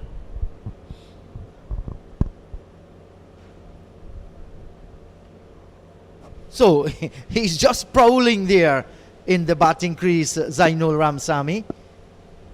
Let's see if he's going to get it with this delivery. That's short, and this is smashed away out towards the deep backward square boundary. And that's the half century for Zainul Ramsamy. A splendid knock by the right-hander. And he's going to feel real happy, Naeem. Congratulations to him. Yeah, I think it was quite a fine knock. As I said, he paced it well. The aggression came up a little after. 53 runs, 35 balls. All the stats there for you. 3 4s and a few 6s in the inning so far. And look at that, right inside his slot. Just straying down the leg side. Why he wanted to do something different, Shamal Angel. And this time he's hoiking it. That's a great shot over mid-wicket. And that's gone for another maximum. Now he is on fire. And that score continued to propel. It has gone past the 150, 154. Just look at the reality of life. Angel started off so well, like an angel, 0-0 or dot dot. Then suddenly out of nowhere, a 4 and a 6. Yes, and this is the nature of the game of cricket. You stray a little, batters are willing to pounce on you. And this is what Zainul Ramsamy is doing. Lord, having a discussion now with Shamal Angel. Let's see what that discussion is all about. At this time of the innings, Naeem, bowlers, captains need to decide which part of the pitch they're going to bowl on. He strayed badly on the leg stump and put away for a 4 and 6. He must correct that. I'm not so sure what Lord said to him, but I know what Angel said. Straight over the top, big one. That's out, almost out of the ground. Lord, have you forsaken me? on the look at this one here. It was there just outside the line of the off stump, and Ramsamy seeing it as big as a breadfruit here. Shimmy on the back foot, and then came through nicely, balanced the body in style, the way that the textbook will ask you to hit those deliveries, and he did just that. The projected score has gone on to 170. And the current run rate has increased also, 8.50. Outside edge, that's going to go a far way. It does, straight back behind the wicket keeper. I was waiting on a signal from the umpire whether he got an edge onto it. Yes, it looks as though it came off the bat there. That was healthy, it was educated, and it was productive as well. And he's been battered for 4, 6, I think another 6 and a 4 as well. Angel has gone for many. 19 overs gone, and that projected score has moved on to 173. This has really been a good example of quality batsmen. They lost their first wicket without a run on the board. Partnership has raced to 60 off just 26. Starting off so bad and then coming back in a rollicking way at the back end. Yes, and the Caimans, they're going for runs here. Just losing the plot a little as we come down to the final over with Kevon Jawar here in strike. When you have two men well set, both of them, they just know how to hit sixes. Whether they get under the ball, pivot on the back foot, take the short delivery to task. And these are dangerous time in the last over here. Essequibo Jaguars, they've lost their stripe, well, early in the innings and then coming right back on target. This is a good score. Well, Jaguars are most dangerous now when they're wounded. You don't trust them at all. They were wounded in the sense that their scoring rate was curtailed in the early overs. A big swing and a miss. And there's Camper. That must be a bye. We'll never know. Have to wait until the umpire signal that. He's going to signal bye just about now. But look at the intention here. A big swing between himself and the stumps. They got the single, nevertheless a bye. There's a former commentator now deceased. His favorite term was he swishes and he misses.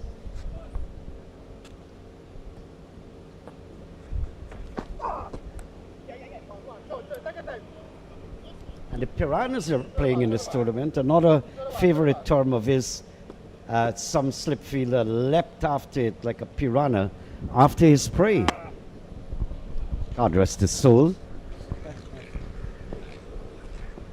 Yes, it's amazing the names given to some of these teams. Here's a big swing that's gone high in the air. Whether it has the distance, we'll never know from this. Well, it doesn't. And just the single.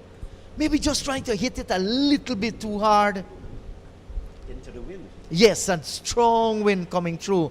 And that can be to your demise. So far, one by, two singles, well bowled Sachin Singh. That one is in the air again, just in front of the fielder. In fact, he took the catch. Yeah, didn't get that on camera.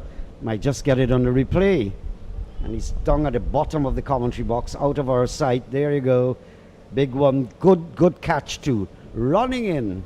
Lots of effort and took it low down. What a catch.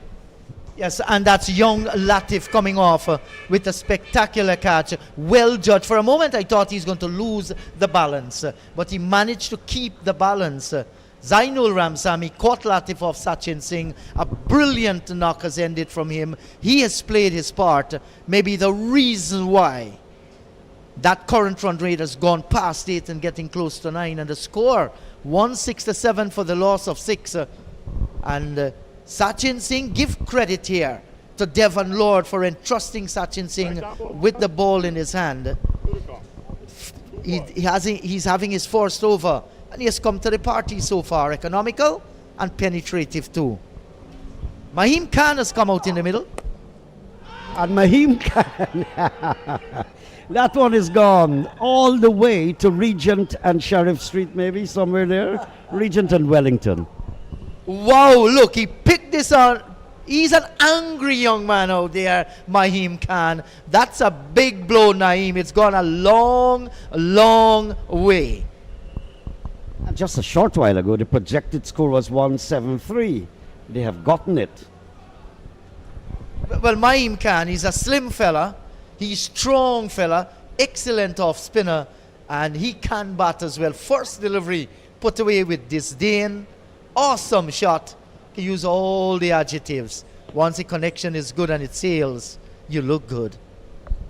I'm surprised that Devin Lord was not the person to end the over Sachin. It was pretty unfair. In just one over, although he picked up a wicket, it was a difficult time to bring him back. 174 for 6. Good score in the end. Yes, sir. So, Sachin Singh, final delivery, will he get this one right? And to the back foot there, trashed into the offside. And they hustle one. They will surely hustle for the second. The return comes in, and they will end on 176 for the loss of 6 wickets. 20 overs have been completed, and the Jaguars, winning the toss and batting, get more than the 150 the captain asked for at the toss. 176, and look at that. A powerful innings by Zainul Ramsamy for 70. Great assistance coming from Rajiv Ivan 26, Ramkaran 23, Kevon Jawahir not out in the end, into the 20s as well. Wicket apiece for Wade, Mikkel, Latif and Sachin Singh. Naeem, 176, that's a very, very competitive total. Formidable, no doubt about it, formidable. So the players are getting off the field. You have your scorecard and little details coming up. Zainal Ramsamy, 40 balls, 70 runs. And he was supported by Rajiv Ivan, who had a good knock yesterday. He made 26. Ramkaran, who made 26 yesterday in that game, he got 23. That was another good knock. So they shared the wickets, all the bowlers picking up 1 each, or most of them, 3 of them picking up 1 each. So Essequibo Jaguars winning the toss and batting 176 for 6 at the end of 20. Quite a formidable total there. I don't know, I think John Ramsing has been wiggling around the com box if he's going out possibly to get an interview. So good knock, good start, and an exciting match in the making. So while we wait for John Ramsing, Jeet, all things seem exciting at the LBI ground. We've had good weather conditions, good cricket. The games went well yesterday. Today again, for the second time, the tournament is being a success so far. Absolutely so. And just this is the second day of the tournament. And congratulations to everybody that is involved. John is going to see if he can get that interview with the Honorable Minister of Culture, Youth and Sport, Charles Ramson Jr. So we'll keep you alive until John gets to that interview. Let's hope, he gets on to the minister. But I agree with you, Naeem. Certainly the tournament is picking up and we are having some real good scores. We saw in the first match 175 by the Hawks, and that was chased down for a victory. Today again we're seeing a good knock of 176 by the Jaguars for 6 wickets, and it's just catching on. Early days in the tournament so far. Just want to remind our viewers and listeners that matches will also be played in Essequibo at Pomona and going up in Berbice. That's the ancient county matches will be played at number 69 Vikings and also the Rosal Kanji Estate ground. So you travel a lot in Berbice. You've been doing some cricket reports, all Yes. sorts of things. I haven't gone to Berbice in years to do cricket. And you mentioned Kanji. The last time I went there, the first time I went there was in fact the last time. You had the Terminator batting, God rest his soul. Yeah, you're talking about Faisal Sattar. Yeah, and every boundary that he struck, I think he got to 100 in an inter-county game. Every boundary that he struck, the crowd invaded to kiss him. And they loved him. He's from Berbice. And so that match stretched out for a very long time. So I've got great memories of Berbice, and in particular Kanji. Yes, and I actually did quite a few matches at the Chesney Cricket Ground in Quarantine, the home of Faisal Sattar. Played a lot of matches there. I remember when he played the game. So we're still standing by for that interview by John Ramsing. That's going to set up not long from now. But there has been a lot of development of grounds in Region 6, Naeem, through the Government of Guyana initiative, something that, His Excellency, the Vice President of Guyana, Dr. Bharat Jagdev, is particular about. And now he's coming to Region 5. Yes, we're now going to go across to John Ramsing. All right, so 176 posted again for 6 wickets this time. And the Jaguars, I definitely can tell you this. Jaguars seems to be hunting another 2 points here tonight. And one of the players that got them off to really well, got them into a good position coming down towards the end, Kevon Jawahir. How was it out there tonight? Well, to be honest, the wicket is on the slow side. It's slow and low, so it's going to be important for us to make sure we use the ball, bowl the ball into the wicket as much as possible. Don't bowl the ball too quick. Keep the ball slow because the wicket is slow. Simple. All right, but you didn't look slow at all when you were batting there. What worked for you? Well, I plan to use my foot against the spinner as much as possible because the wicket was slow. So I tried to reach the pitch of the deliveries as much as I can. All right, look at that. You had the best hit in the house when young Ram Sammy was blasting it to all parts of the ground and an innings high 70. How was that? Definitely, that was one of the best innings I've seen Zaino would have played, and I know he's a really great player. And the shots that he would have played, remarkable and outstanding. And I hope he continue with this feat, and I hope Guyana can look towards him in the future. You might be looking at that crystal ball, and I'll ask you for the lottery numbers the next time. But for now, 176 on the board. Look into your crystal ball. Is that enough? To be honest, we thought that we were gonna have like 140, 150. So 176 more than enough. I think we got this in our back. All right, so 2 points up for grabs if you can continue to do well, especially with the ball. But it'll take some bowling. But you already have a plan already. So good luck. Definitely. Thank you so much. All right, so we hand it back to you guys. Getting ready for the run chase. It will be riveting under these lights. Well, thank you very much, John O'Ram Singh. He did not manage to get hold of our Minister of Culture, Youth and Sport, but he got hold of Kevon Jawahir. So the target now for the Caimans will be 177. That's quite an ask. We shall see. We'll take a little break and be right back for that reply.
It's only the second night of the tournament, but some spectators are gathering, and some spectators have been gathering since yesterday, the first day, and remain with us. One such person is Norman. We always see Norman at cricket.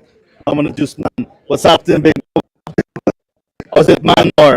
Good night, everyone. All right, so a new tournament is upon us. T20, local franchise. Your thoughts? I think it's a wonderful initiative. It's going to come out big because everybody will track it down. I think the president did great. I think this will be annual. This will be annual, and more cricket playing. We're going to see a lot of good things. So it's 2 days, but what's caught your eyes? Anyone or any tell me, what are you seeing so far that might caught your eyes? How the guys are playing. The guys are playing wonderful, good cricket. That's catching my eyes. Yeah. But also, you're not only here for cricket. You also have a little bit of a side hustle. Tell me about that hustle. It's the best juice man in the country, you know what I'm saying? Yeah, we don't. Let me see. Let's take a look. What do you call this? Lime, lemon, and orange. Weather punch. The weather punch. Weather punch. Yeah, today the line. Yeah. Yeah. So, one other question people have been asking me, how do you show up at every venue? What is the motivation? Is it the juice? Is it the cricket? What's happening? The cricket. Guys. And a lot of joy to me. Yeah. We're in the Titans All Star. This is a jersey from the T10 Blast. Next attire. My next attire is going to be with the Pit Bulls. Yeah. The winners of this year. T20. The Pit Bulls. Thank you. All right, Norman, the juice man. He's always at cricket. That's the coach from outside the boundary. Always has the right things to say. I think we should make Norman a national selector to go into some of the rooms. Maybe a coach. You never know. But his words have volumes. His words of wisdom when we hear from Norman. Norman, one juice on the house. One juice on the house. All right, we will enjoy this weather punch tonight. You need a juice? Juice for everyone who have a deal. Back upstairs, guys. Thank you very much, man. Nah, man, I don't think you. One of my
lights, camera, action.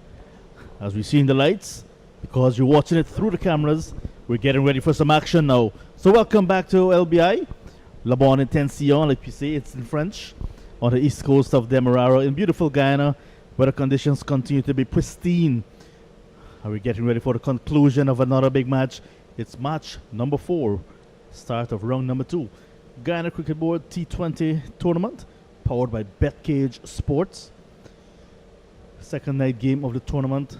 And look at that. Essequibo Jaguars 176 for the loss of 6 from their 20 overs, leaving the Berbice Caimans to get 177.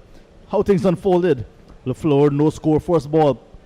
Worst possible start for the Jaguars, but then Parsut Ramkaran stuck around a little bit. But Zainul Ramsami turned things on its head with 70 from 40. 177 is the victory target for the Caimans to get their first win in the tournament. This is their second game. The Jaguars registering a comprehensive win in their first game in a run chase. This time batted first and got 176 again.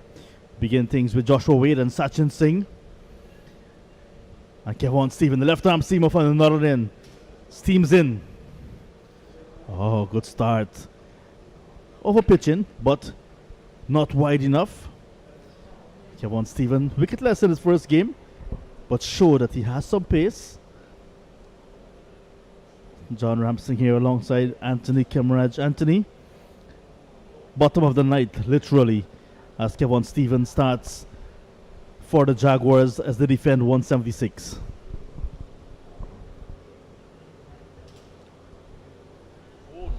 This is a wide delivery, wide signal by the umpire, so they're on their way. Good evening to you, John. Good evening to listeners and viewers on FL Sport. And if you're catching us overseas, I want to say a special good evening to you as well. So they're on their way, Joshua Wade and Sachin Singh. And as John said, they need 177 to win. At just over 8.92. That's the required rate. Interestingly enough, John, in the power play score in the previous innings, they scored 31 for 2. Free hit now coming up. And still cannot get bat on ball. Joshua Wade, who was captain in the first game when the Caimans lost to the Pitbulls. Yes, Anthony. Yes, I was saying the first 6 overs of the power play score, they scored 31 for 2. The next 14 overs, they score a whopping 145 at just over 10 per over. So it just goes to show how quickly the game can change. Kevon Stephen on strong approach. Left arm seam bending his back. He has the recipe for a prospect. Look at him. Strong body. Strong approach as well when he's running in. And left arm seam. One of the rare finds in international cricket, and that art has been causing lots of problems. Just look at it, a straight approach. This time Wade connects. Just short of Mahim Khan, who's at that deep backward square position, and he gets enough to get it over the boundary ropes before he's off the mark. Yes, that was on the line of the leg stump basically, and he basically whipped it off his legs and got the elevation, got the distance and everything else. But just towards the rope there, and they picked up their first boundary. But you talk about the left arm seamer and all of that. Very interesting thing in the game of cricket when you have a left arm seamer in your side. It adds that added variety. Isn't that so?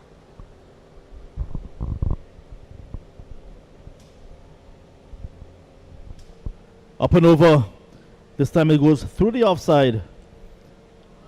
Will not carry to the boundary. Wait back for the second. So an eventful first over is in progress. One short signaled by umpire Manmokan. One short.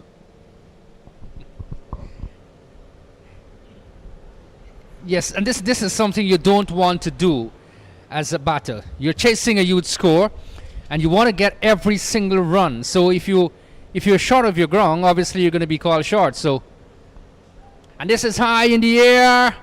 This will go into the boundary for 4. And Joshua Wade is stepping on the gas very early here. Gets a very important boundary for his side. Nicely played. Second boundary in the over. That's the end of the opening over in the run chase. And it is a positive start. Because if you want to get to that target of 177, you must be positive. And this is a good start for the Berbice Caimans.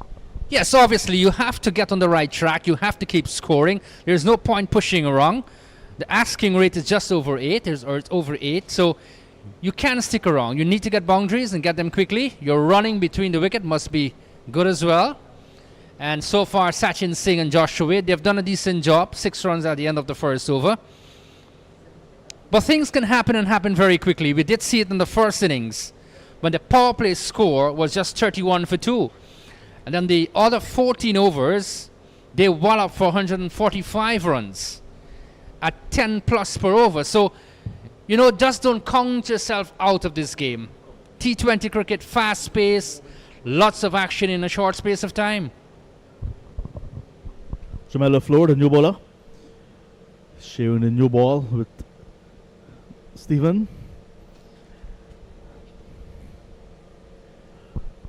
Nice conditions.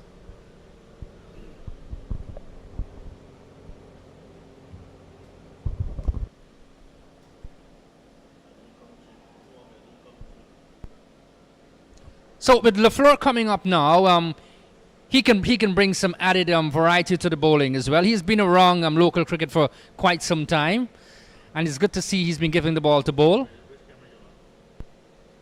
from the southern end of the ground.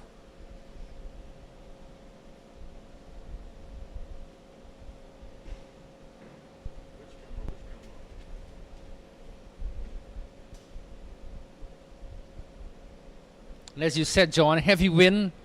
We've had this for the entire day and evening.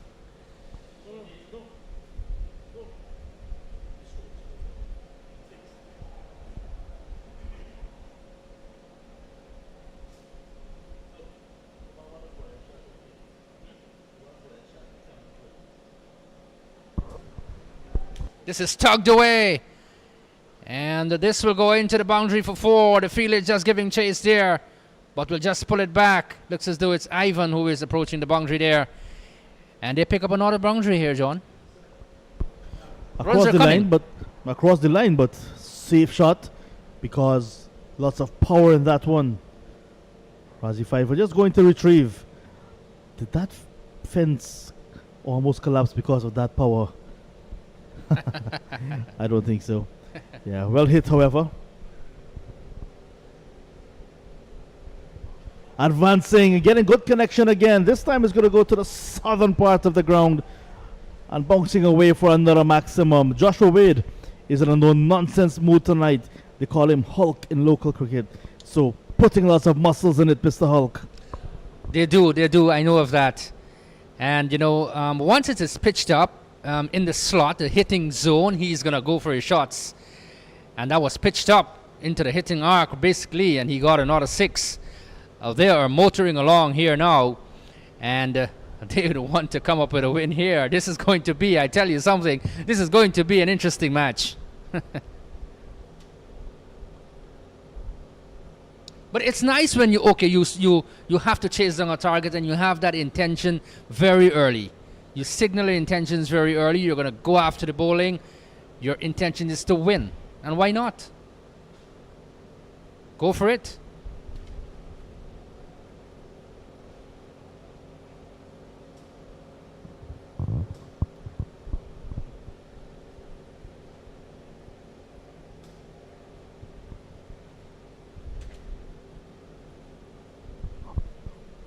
The flow with this new ball. The pitch is offering spin, but with a new ball, it's difficult for anyone to get spin. So it was a chance, really. We'll get drift because of this wind as well.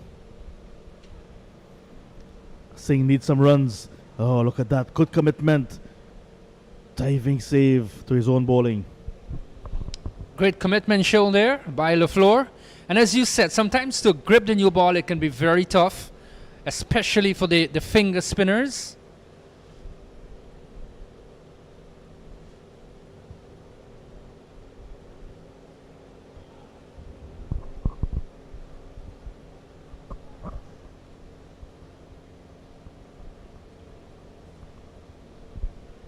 Forcing it through the offside for a single to end over number 2. Target 177. Again, let me just remind listeners, if you've just joined FL Sport, you're watching the Guyana Cricket Board National T20 League powered by BetCageSports under the patronage of His Excellency President Mohammed Irfan Ali. And what a tournament it has been. This is match number 4. And we've seen some pulsating games, very close games as well. And this is the game of cricket. This is the game of cricket, John, that unites so many people together. Isn't that so?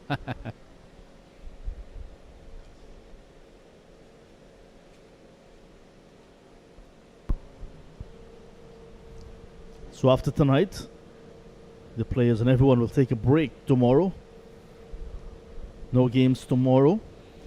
Action will continue on Tuesday. The action will pick up at Lusignan Community Center. Demerara Pitbulls against Essequibo Anacondas.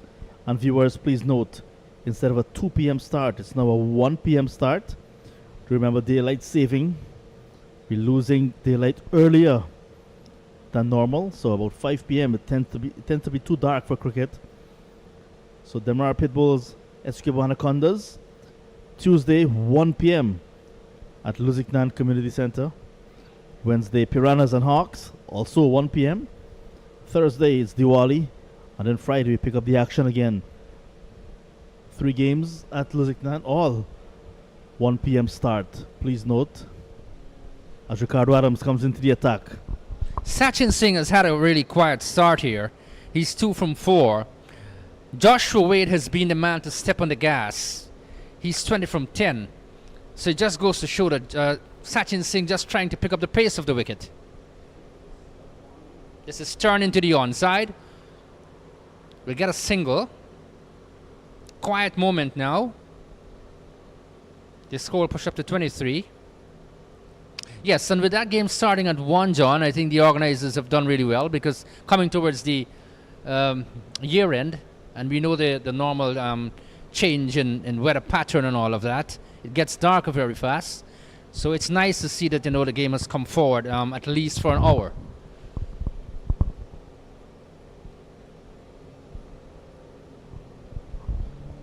Left arm spin of Adams. 4 wickets already in the tournament for him. 4 wickets in the last game. Oh, look at that. A peach of a delivery. Slight movement. A little bit of turn and beats the outside edge. Excellent work from Adams. Excellent work from Adams. Like Anthony Adams, very experienced. He's going to be at the batters all the time. That was excellently bowled outside the off stump. Drew the batsman into the shot, really. And at the last moment, it just moved away from the right-hander.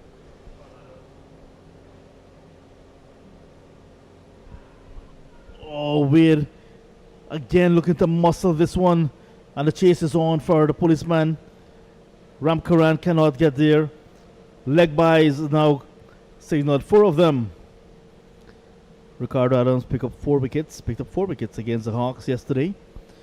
Impressive figures. 4 overs, 1 maiden, 13 runs and 4 wickets. This time, of the part of the batter, keeper not able to hold on, and the policeman unable to chase successfully.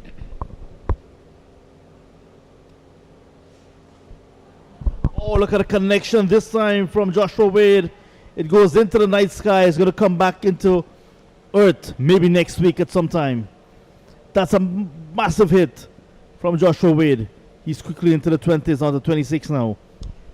Yes, it was tossed up. He picked it up very quickly and really swept it over mid-wicket and got a maximum for his team. 26 from 13, so his strike rate is very impressive. That's important to see. And they're motoring along well too. They're 34 already in over number 3.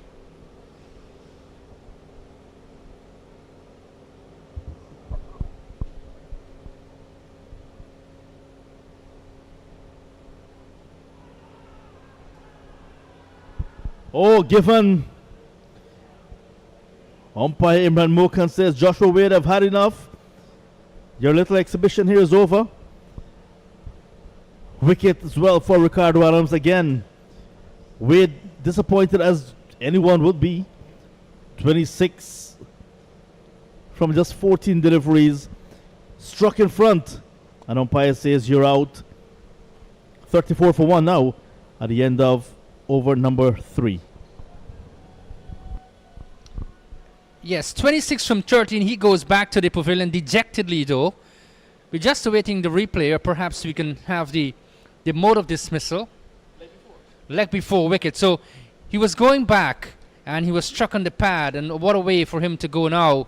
They've lost their first wicket, so Sachin Singh will have to take it from here. No doubt about it. But good bowling here from Ricardo Adams. And I did say it, he's very experienced. That one came back in with the arm and really pinned him on the back foot. Excellent work here.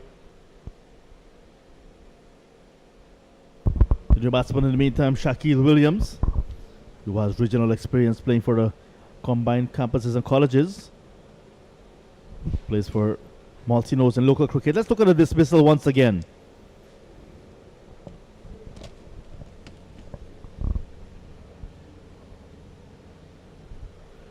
It was Adams. That one, would you say hitting outside the off stump? I would say he was out because it came back with the arm. Really pinned him on the back foot there. Excellent bowling there from Adams. You can see the pad moving.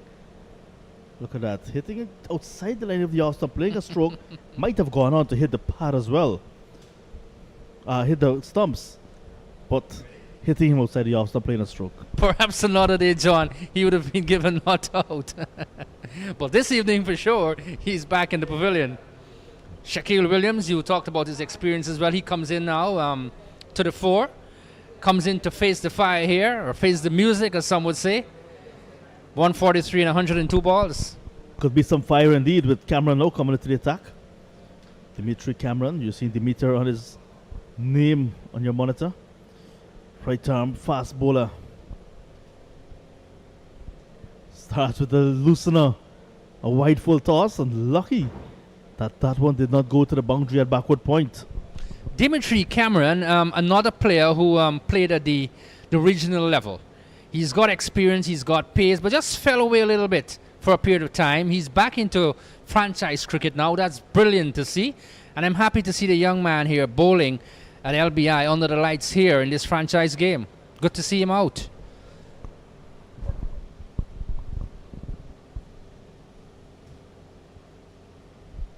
No ball. So not helping themselves at all as they look to defend 176. No ball signaled by umpire Bas Hussain.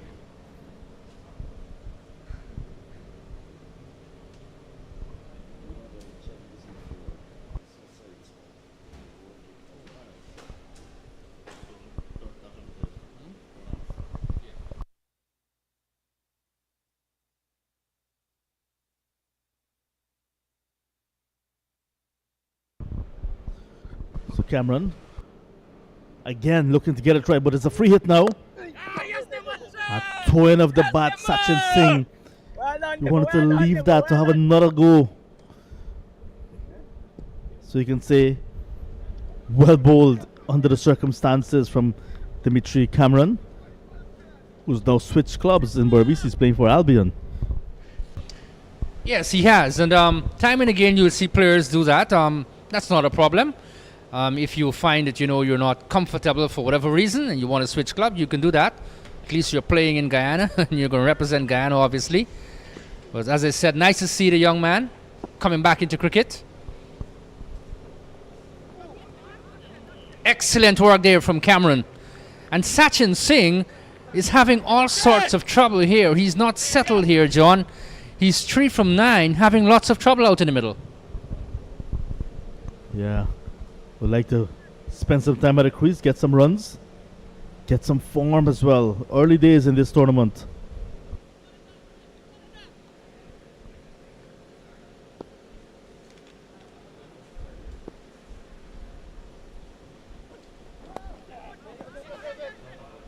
Yet again another no ball. Cameron having issues with this opening over. No ball number 2 in his opening over. He has had that during the course of his career, basically. He's had a lot of no-ball problems, and he continues to be plagued by that. I just hope that the young man will be sorted out sooner than later. Because during the course of his career, he's bowled a lot of no-balls, no doubt about it. But in this form of the game, you just don't want to do that.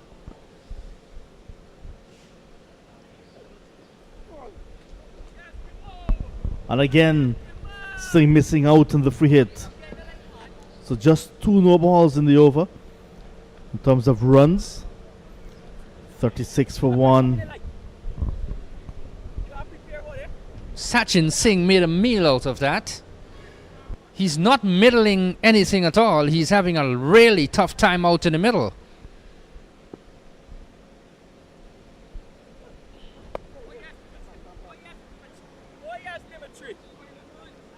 Sometimes you have to dig in, John, but remember, deliveries are going as well, so you have to be very careful. If you're not getting it, the boundaries, then you know it's always important to knock the ball around, get the gaps, get the 1s and the 2s. By doing that, you can break the momentum of the field and all of that. So just work the ball around. He's having a tough time, though.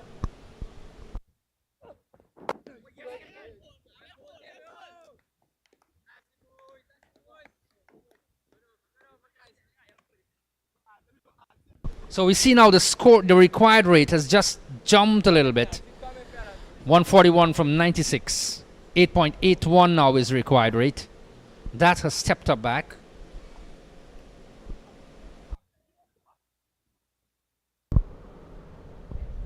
Wade, a cameo, 26 on 14. 3 4s and 2 6s dismissed. And Singh, quite the opposite.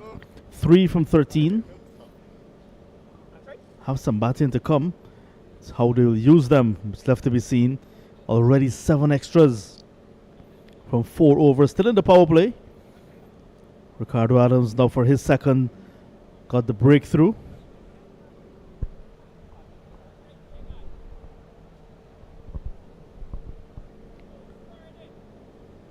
We love to talk about matchups.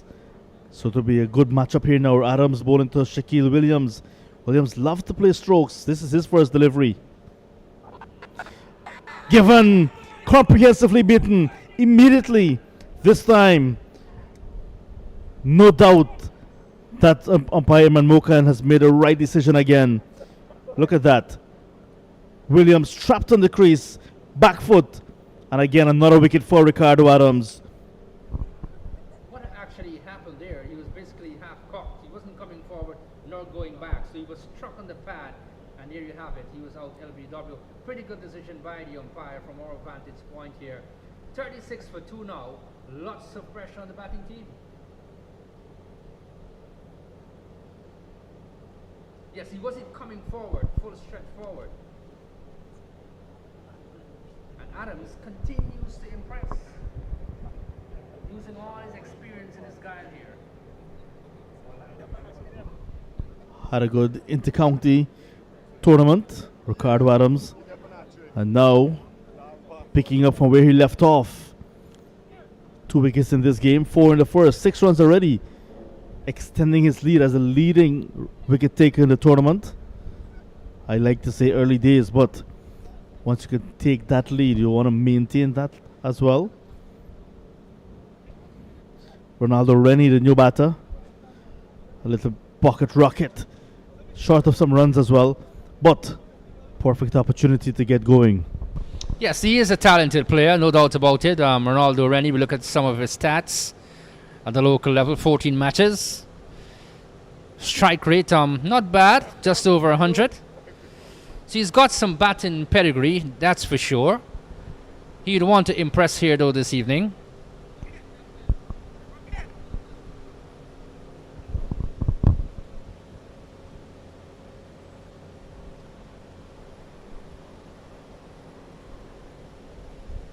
Slip in play now for the new batter. Inside out. The chase is on for Cameron. Giving up pretty early. So 4 runs to Ronaldo Rennie to open his account. Still in the power play. And the score motors along now to 40 for 2. Yes, given given generous flight, and he was stepping out. And as you said, inside out, and found the gap, and he gets a boundary. He would want to continue that way because he's a pretty aggressive player too. We know of his ability. 137 from 94 is the equation. Current run rate 9.23 required on the 9. Chance for run out. No.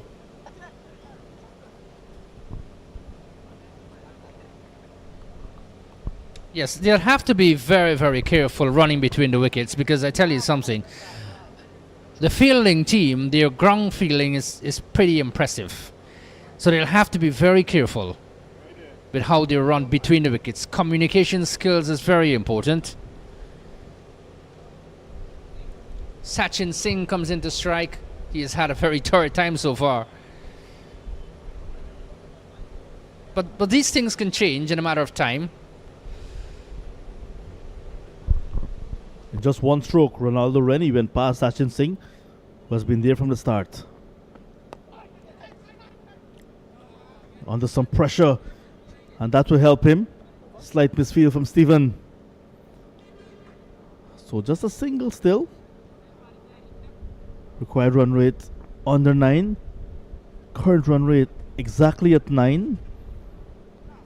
So you don't want the current run rate to be too low and the required run rate to be too high. So it's pretty much manageable at the moment for the Berbice Caimans, who are searching for their first win. Ah, nice bounce and turn again from the left arm spinner. Yes, it's about balancing that equation, knowing what you need and what you can get. Excellent delivery there from Ricardo Adams. He continues to impress here in this game.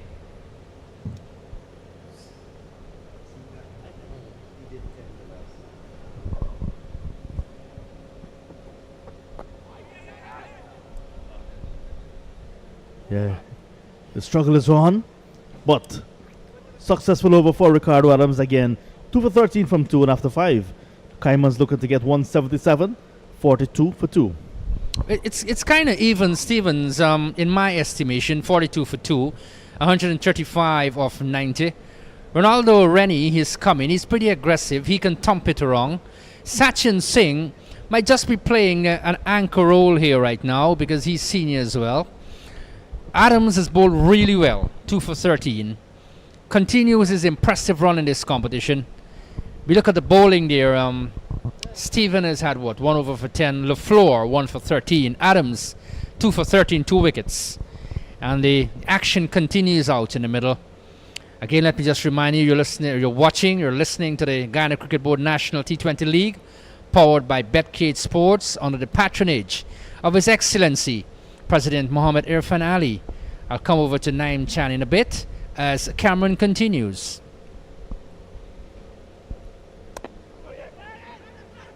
Bowls, and this is cut away, down short, third man. The return comes in. Might have hit the stumps at the striker's end. They get a single though. Good evening to you, Naim. The last time you were in the air, things did not happen so fast, but towards the end of the first innings, we did see the run rate going up dramatically. Now the situation is a little bit more balanced. And how do you see it now? Good evening to you. Well, they're between a rock and a hard place, and I'm talking about the Caimans here, because they're chasing down 177 to win the game. That's a tall order. They started off in a flurry, and then 2 wickets went by. Wade was looking so threatening. He went for 26 off 13 balls, and then Shakil joined him both off the bowling of Ricardo Adams. So they're between a rock and a hard place. This is a very tall order, and there's nothing like anchor roll. I think everyone would have to hustle here. They've got to look at the 134 in 89 balls. In no circumstance that's a small ask. Yes, so the required rate has gone up just over 9. This is punched away into the offside. They get a single.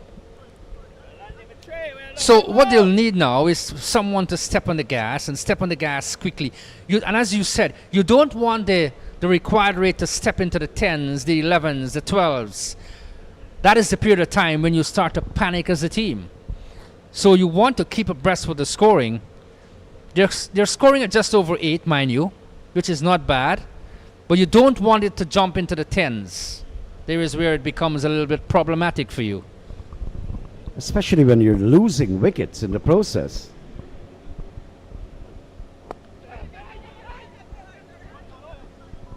Sachin Singh has not found his rhythm, but within the last over, so I see he has looked a bit more comfortable, especially to Cameron. But the spinners have had them in all sorts of web. And I'm a little bit really bothered too. Sachin Singh is a seasoned player. And predominantly he plays his cricket in the Georgetown area, and you'll want to believe that, look, he's the man going to pick up the pace of the pitch here. But he has really struggled.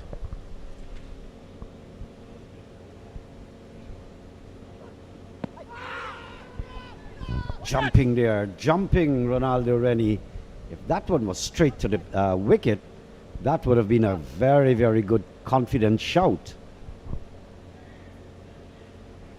Perhaps just hitting him a little bit high. Might have been saved by that. Cameron has been very impressive though, I can tell you that for sure. He's bowled at real pace too. And I'm surprised because in the power play you seem to want to slash wildly at the faster bowlers. It has not happened against Cameron. There is pace off. So good bowling here from Cameron. Good thinking stuff. And I'm as the competition enters its third day on Tuesday. I know lots of action we've had in a short space of time, but what a competition it has been so far. Excellent put together franchise stuff by the DCB and its partners. Well, it forms, I think, part of the bigger picture and the bigger plan. I think the president of the country wants sports tourism to be on top of the world. It's one way of bringing in thousands of people into the country. He wants that. And so the investment has begun. We have heard about the global league coming up, the T20 tournament in November. So they're concentrating a lot to develop this format of the game. Yes, and you talk about tourism. And at the end of the day, tourism is everybody's business. And that's great to see from, we do have a very charismatic leader, I must say that. A very proactive leader. Kudos to him and his entire team. We now see a summary of the match so far. The Jaguars won 76 for 6 from 20 overs. And the Caimans, 47 for 2, 6 overs bowled. That was a good knock from Zainul Ramsamy in 40 balls. Without that knock, I think that set the pace, set the platform for them to get to 100 in the 70s. So that was the foundation from which they built. Then they fell away in the middle and then came back at the end. Yes, I want to believe so. Because the power play score produced 30-odd runs. The next 14 overs gave them 145 runs at over 10. So that will tell you something, what happened there. His innings was electrifying, no doubt about it. This man, Kevin Jawa here, who plays his cricket for Blimont in the West Berbice area. Another good player in the franchise league, young, impressive player. Let's see what he can offer here.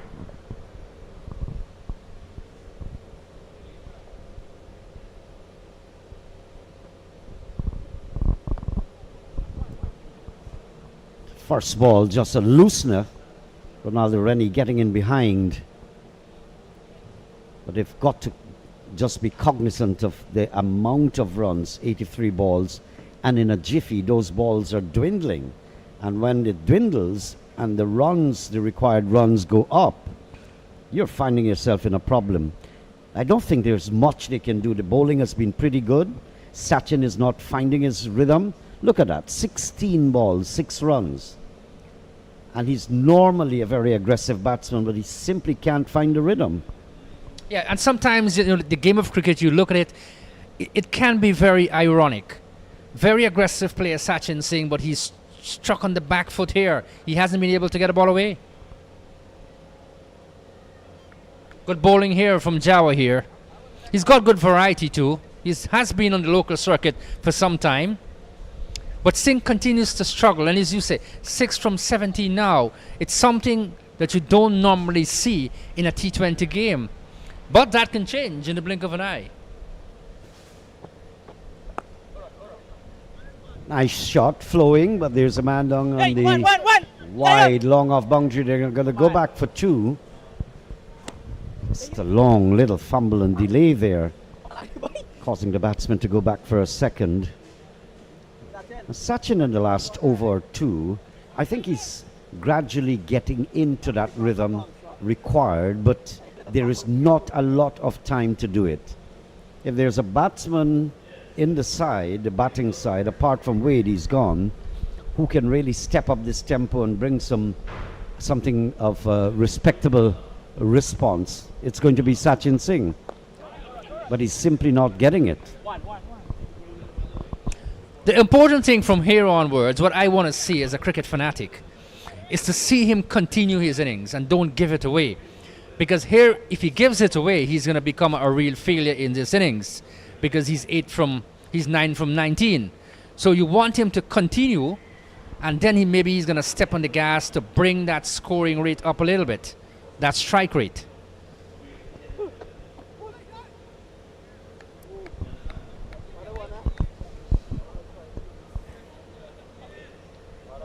And I must say too that driving up from Burby is a pleasant experience again.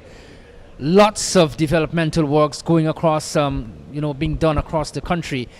The entire country is really progressing at a really fast pace. I'm pretty sure as a Guyanese, you're really proud of what's happening.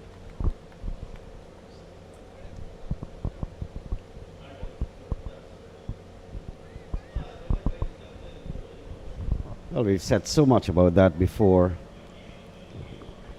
Nice, beautiful, jumping economy. This one is, he takes the catch. In comfort zone, takes the catch. High in the air, Ronaldo Rennie goes. He was never in command, Ronaldo Rennie. Not timing the ball well, not getting it away. So, wicket number, 3? And Jawahir strikes this time. Rennie's gone for 8. And the Caimans stuttering at 51 now for 3. Yes, they're having some problems now, real troubles too.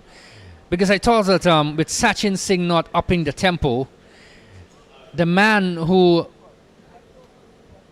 was probably, they were depending on to step on the gas was Rennie, but he's back into the pavilion. And now we're having a situation where they're 51 for 2, 7 overs gone.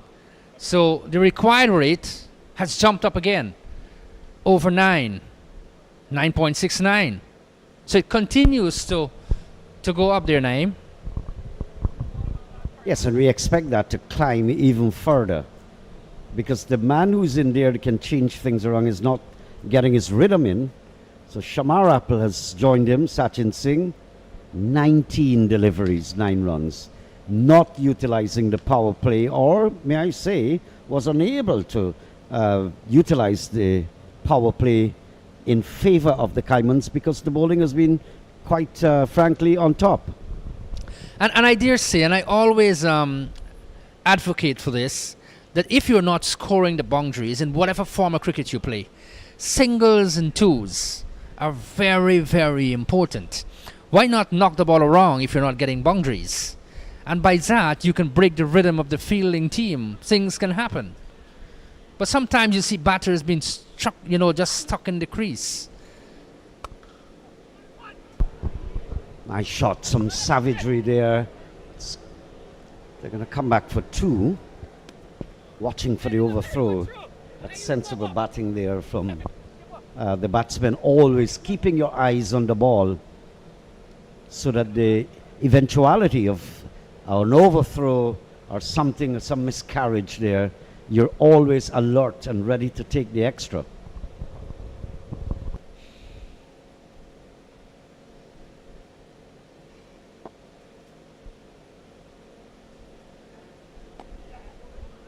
This is tucked away on the onside, down to fine leg.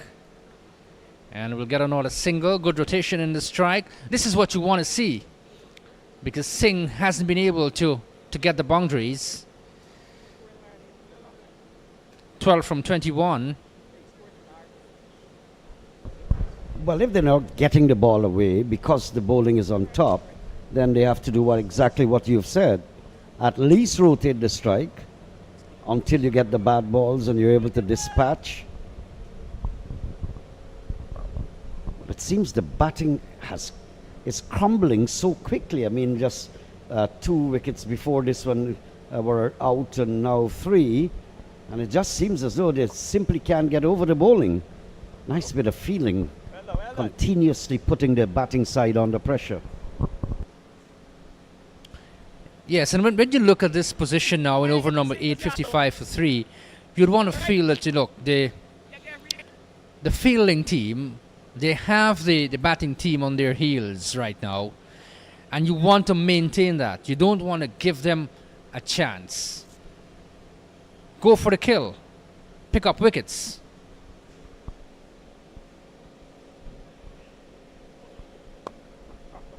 Nice controlled shot. That's coming down to backward square, and that's going to go all the way into the boundary. But it was well controlled. He turned the wrist over, kept it relatively flat. Nice control. Excellent shot there from Sachin Singh. And that's what I said earlier. It can change in a matter of time. The pace of the innings. A little bit of swivel there from him.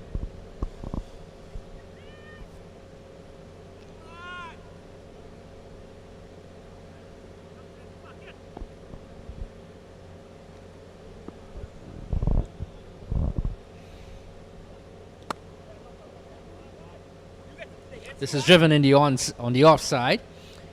He gets another single. Good rotation in the strike. That's what you want to see. Don't be bugged on or be pegged on or be on the back foot. Find a different way. You've got to really come out with the intent of getting the ball away. You don't want to be stuck on the back foot for a long period of time.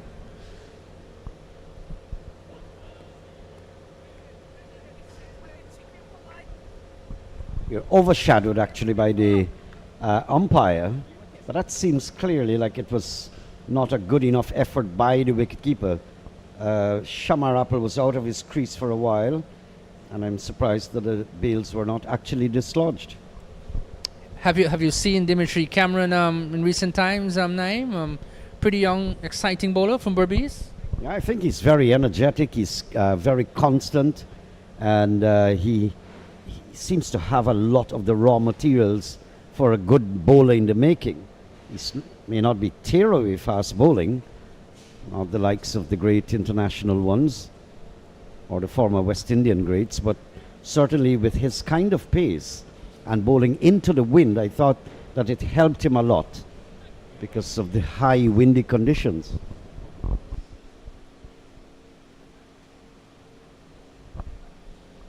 So what we have here, Kevon Jawa here continues. Bowled a really good first over. And would want to prize one of these 2 wickets out. And if he can do that, his captain and his teammates will be very happy.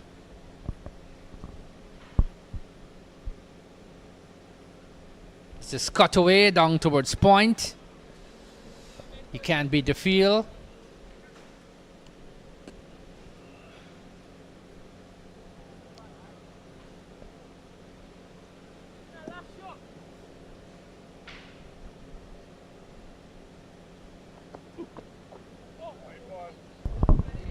something is very striking about wide signal by the umpire, nevertheless, about what I've been seeing from the intercounty by some captains and now this tournament is the failure of the captains to show intent of aggression. You've got a big score. The batsmen are not clicking. When I say you have a big score, I mean the fielding side. The batting side is under pressure, tremendous pressure, although it's 3 wickets only down. But the batsmen are unable, practically unable to get the ball away. And there's no slip, there's no forward short leg, no silly point. It's just open galore freedom to the batsmen. And if I may back you up with that statement, Naim, sometimes we do have reactive captains rather than we have proactive captains. And a proactive leader would see those little things very quickly and in sort of feel here and there. That is why I like Kieron Pollard. You know, he can look at these things very fast and think. Down the leg side, this might go all the way towards the boundary. No, it wouldn't. But the batsmen have crossed for 1. The only captain with that difference was Anthony Adams that I saw at the intercounty level. This is why I always respect him. He had a good score to defend, and when he took to the field, it was almost ultra aggression. You're putting these batsmen in comfort zone, and psychologically, you're not attacking them. Good delivery here from Jao here, who's strayed a little bit early in the over. And I take your point. Be a proactive leader, proactive captain. Why not a slip? And he's struggling. It's not that, you know, he's getting away with the score. Well, it's not only not a slip.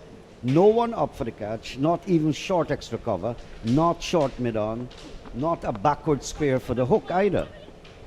It's just almost ultra defense, like you're in a bad position, and so you're spreading out the field all the time.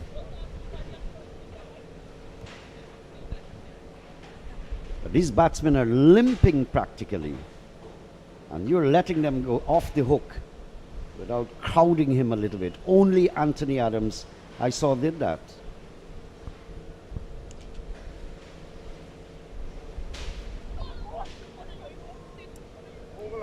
Here comes Shamar Apple, who's also having a tough time out in the middle. We've had 9 overs bowled, 65 for 3, 112 to get off 66. The struggle continues here, Naim. A long haul indeed, very long haul for the Caimans. They have found themselves in this position because when the Jaguars batted, they lost a wicket without a single run on the board. And in the second over, it was just 8 for 1. So the batsmen really batted well. Play done there by 7, 8, 10. Zainul Ramsami led the way, 70 or 40. There were some other good scores that chipped in there, other batsmen. 63. But they really batted on strong in the middle and brought some respectability. 176 for 6 at the end of 20 overs. That was the Jaguars. Now the Caimans are replying. Yeah, try something, Mahim. The ball turning like a car. Mahim Khan comes on. What Bombay! Another impressive player, at least at the local level.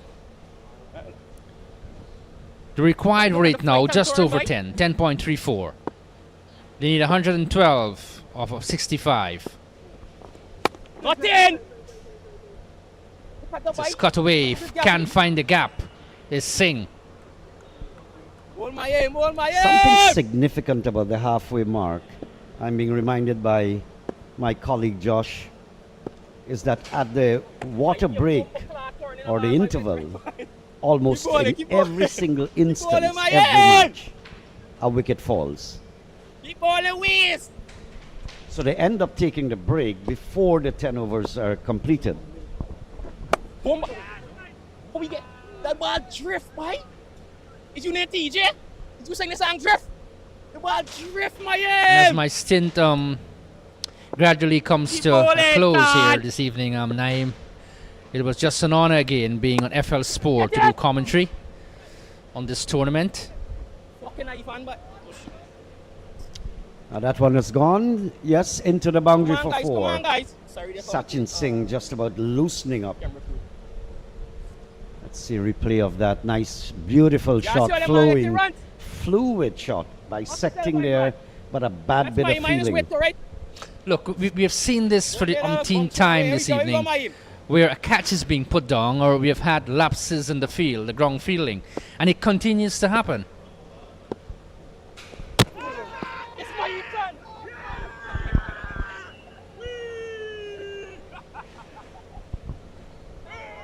Well, I think he's dismissed. He goes back to the pavilion slowly and dejectedly, and what an innings. It has come to an end. And after sticking on for a pretty long time, not getting the ball away, finally being dismissed. Bowled by Mahim Khan, 23 from 32. And it's 70 now. The Burmese Caimans 70 for the loss of 4 wickets.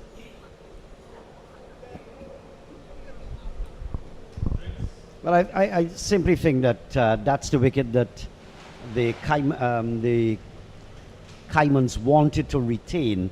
Sachin Singh, hopefully that he'll find his rhythm. It was not to be. Mahim Khan had the last laugh on this occasion. So they're going to have their little break out there. We'll take our little break in here, and then we'll be joining you back in just a few.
'70 for 4. Still one delivery to go in the 10th over. Mahim Khan finishing his first over. Successful one for him.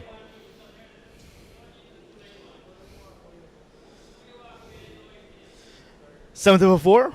Still for the 107 needed in the second 10 of this run chase. 10 runs and over. The issue, Naeem, just 6 wickets in hand. I say just 6 because look at what's to come. Michael Angel, Latif Lord, not in that order necessarily, and Bailey. Top order starts for Wade and Singh, but Singh took a long time at the crease, putting pressure on the rest of the batters. Apple has just gotten there. He's quite an exciting player. Rivaldo Phillips as well can hold his own as Jawahir starts his third.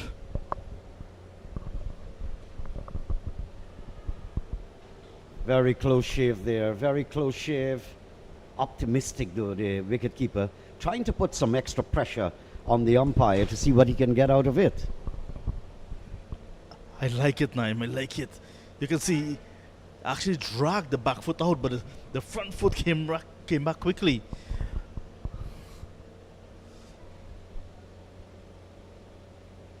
It's the bottom of the night, really. Jawahir into his third.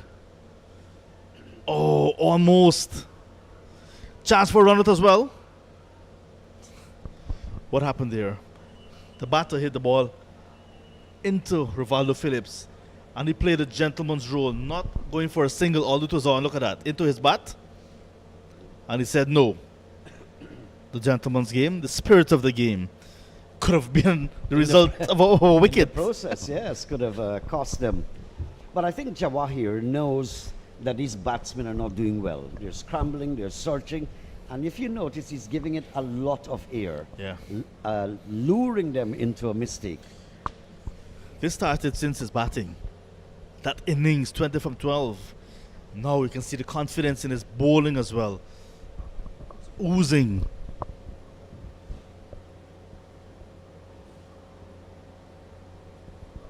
And that's why I was mentioning, and I don't mean anything derogatory about the captaincy in general that I've seen from the inter-county level to this tournament, that only Anthony Adams seemed to want and have the desire.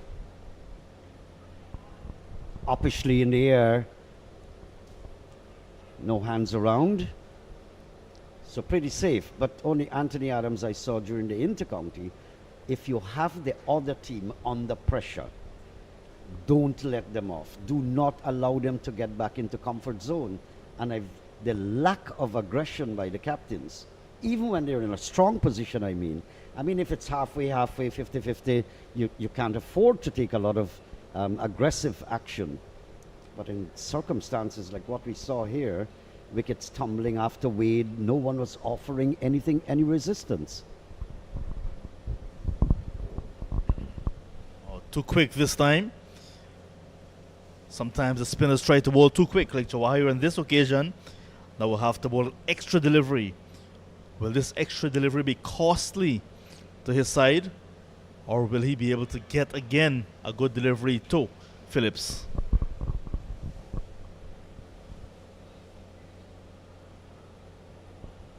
Not utilizing the offers and the chances given to him. 72 for 4 after 11. Look at the partnerships at the start. 34 in quick time, dominated by Joshua Wade. Since then, nothing to shout about. 15 from 17, Rennie and Singh. Apple and Singh, 19 from 17. Equation, 105 from 54. It will take some hitting to get to that 105 that is required now. And especially with the exit, Wade first, and after that, Sachin Singh, the hopes, I think, of the batting side are simply dwindling because nobody seems to be in any kind or fashion having the ability to command.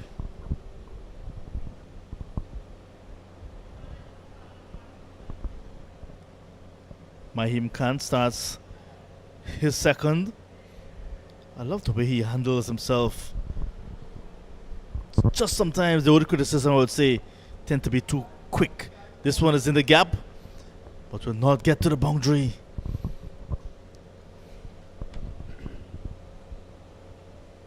So they have the work cut out at the moment.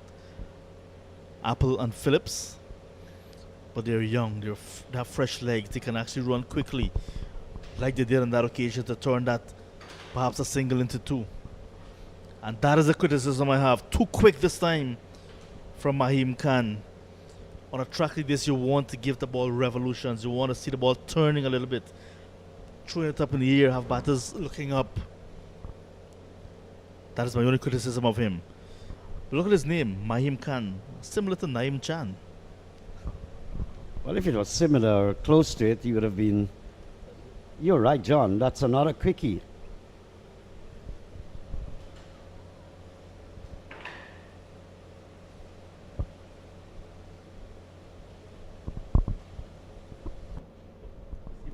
The batsmen are simply not getting it away, so in the circumstances, they're supposed to turn over the strike as much as possible, but even turning over the strike would not easily take them out of this rut.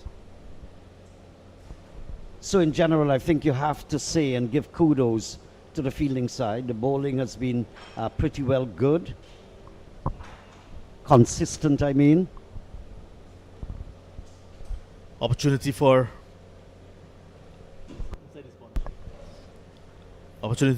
Shamar Apple and Rivaldo Phillips to get scores for themselves. It's a long tournament when I look at it.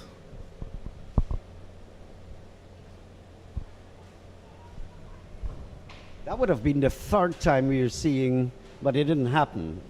The third time we're seeing both batsmen actually ending up at the same crease.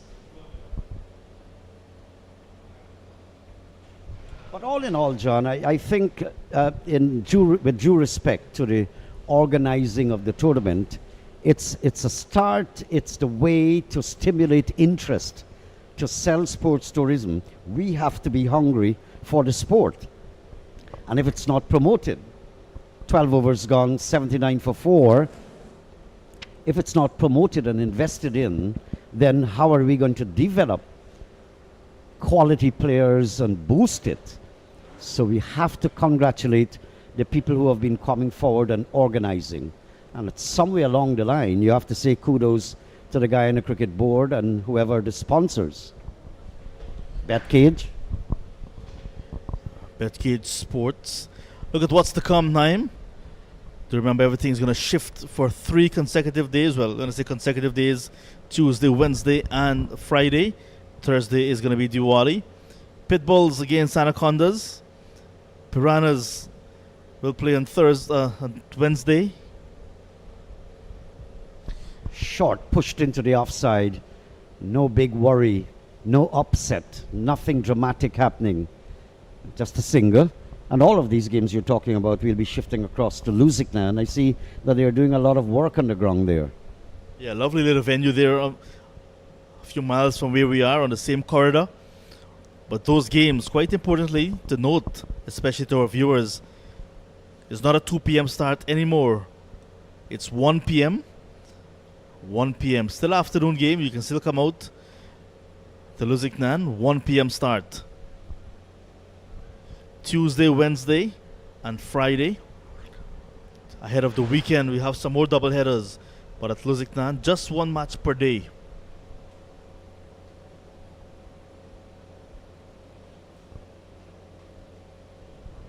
Yeah, Jawahir is having some variations. He's flighted one, sending one through a little faster, but when he does that, he strays it a little bit. But he's the only bowler that has been giving it bountiful air. Into his final over now. Having Phillips drawing some maps, playing and missing. Playing off maybe memory, because that one was nowhere close for him to sweep. But on a bigger picture, we're seeing this in Guyana, but it's very, very prevalent in the Caribbean. The failure of our batsmen to be able to bat spin. And basically, this is mediocre spin. When we reach the international stage, you're in serious trouble.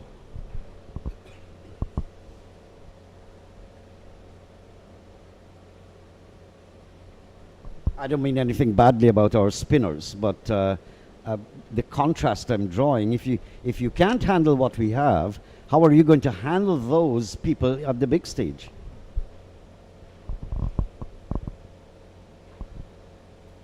And the picture was not like that several years ago.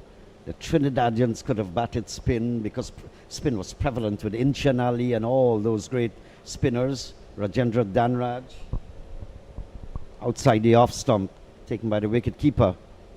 Many great spinners. Clyde Butts, God rest his soul, and the list goes on. We had quality batters of spin. Talk about Hooper, talk about Chandapur, Lara, talk about even Andrew Jackman, who did not go on to play for the West Indies. Big shot, gets it this time, straight out of the park. Spoiling the figures of Jawahir slightly. 6 off the last delivery of his spell. 1 for 19 from 4. You'll take that any day, especially in a T20 game at LBI on the lights. 13 gone, 88 for 4. Well, it's good to see Shamar Apple coming out of his crease and reaching that one and saying to Jawahir, I have what it takes to deal with you. I love the look of Shamar Apple as well. Not only as a batsman, as a keeper. I saw him snatching while he was with the gloves in the first innings. But it's someone that you can work with. Quite young, just finished under 15. Still 15 years old, so one you can really say that you will work with. I was going to make the point as well. Tevin Imlach, captain of the Guyana Harp Eagles. Let's look at what's happening in the points table. All 6 teams finishing 1 game each. 3, of course, winning with 2 points each.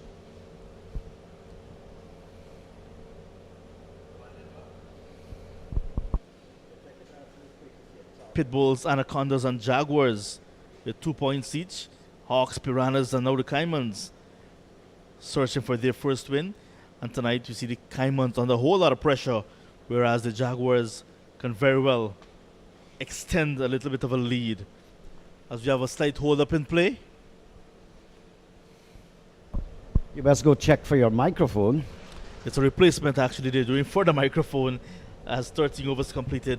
176 for 6. Look at that. Zainal Ramsamy, quite a lovely innings. I'm sure his family, his mom, usually looks at every single game he plays.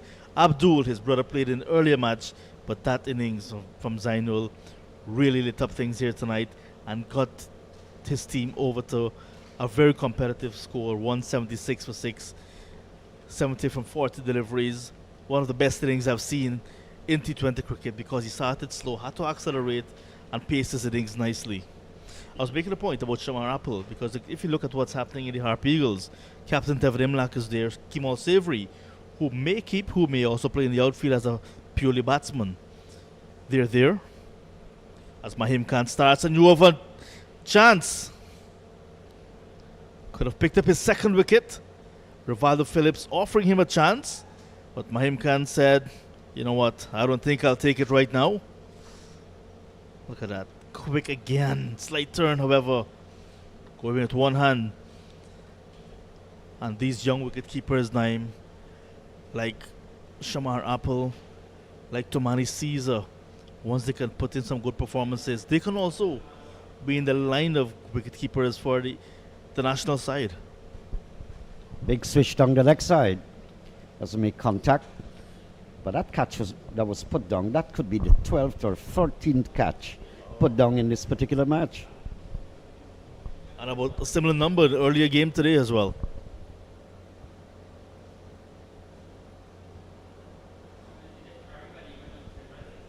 Parrying it and come back for the second overthrows? No. But as you mentioned, I'm also very enthused when I hear the age of people. I didn't even know that Apple was that young. So you feel good about them. They become the darling of the crowd. And you seem to want to wish them well. Oh, how's that, says the fielding side. LaFleur felt he had a chance, especially after that brilliant save. Look at that confident stroke. Well knocked down. Good return to the bowler. But youthful legs, like I was saying all evening. Getting there quickly. He had to get a direct hit, maybe. That would have put him in some trouble. Oh, this one is dispatch time. Look at that half tracker. And he's playing it from the back foot into his crease and hoiking it over that wide long on position. Phillips now getting into the boundary hitting mode.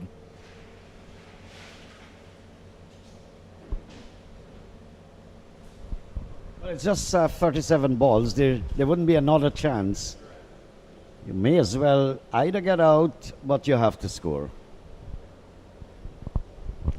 That's when you back up yourself too much against the wall and you don't turn over and keep the scoreboard ticking. What's going to happen eventually at the end of 14 overs, all the pressure piles up on you and then it becomes so monumental you can't handle it. 99 for the loss of 4. Yeah, look at the yellow charts towards the back end of the innings. High, huge skyscrapers, pretty much what we're seeing in Georgetown these days. The high-rise buildings, they used to be called Manhattan. You can call them the Georgetown pretty soon. And that was the late acceleration for the Jaguars, led by Ramsamy. Then, of course, Jawahir got into the hitting act towards the end, posting 176 for 6. Looking back in retrospect, John, with the exception of Joshua Wade, there was no valiant effort, so to speak, by any of the batsmen. They all struggled. So in terms of runs this season, Yearwood 72, Bodie 70, and today Ramsamy joining Bodie with 70 as an individual highest scores. The leaderboard as well, we'll see Ramsamy going on top. In the air, as Ricardo Adams is brought back into the attack now. Picked up 2 early wickets. 100 now on the board for the Berbice Caimans. Well, we can never write off anything in cricket, but it still seems a tall order. And I'm saying that it's not impossible, but because of the quality of batting I've been seeing from the Caimans, it really seems to be a tall order.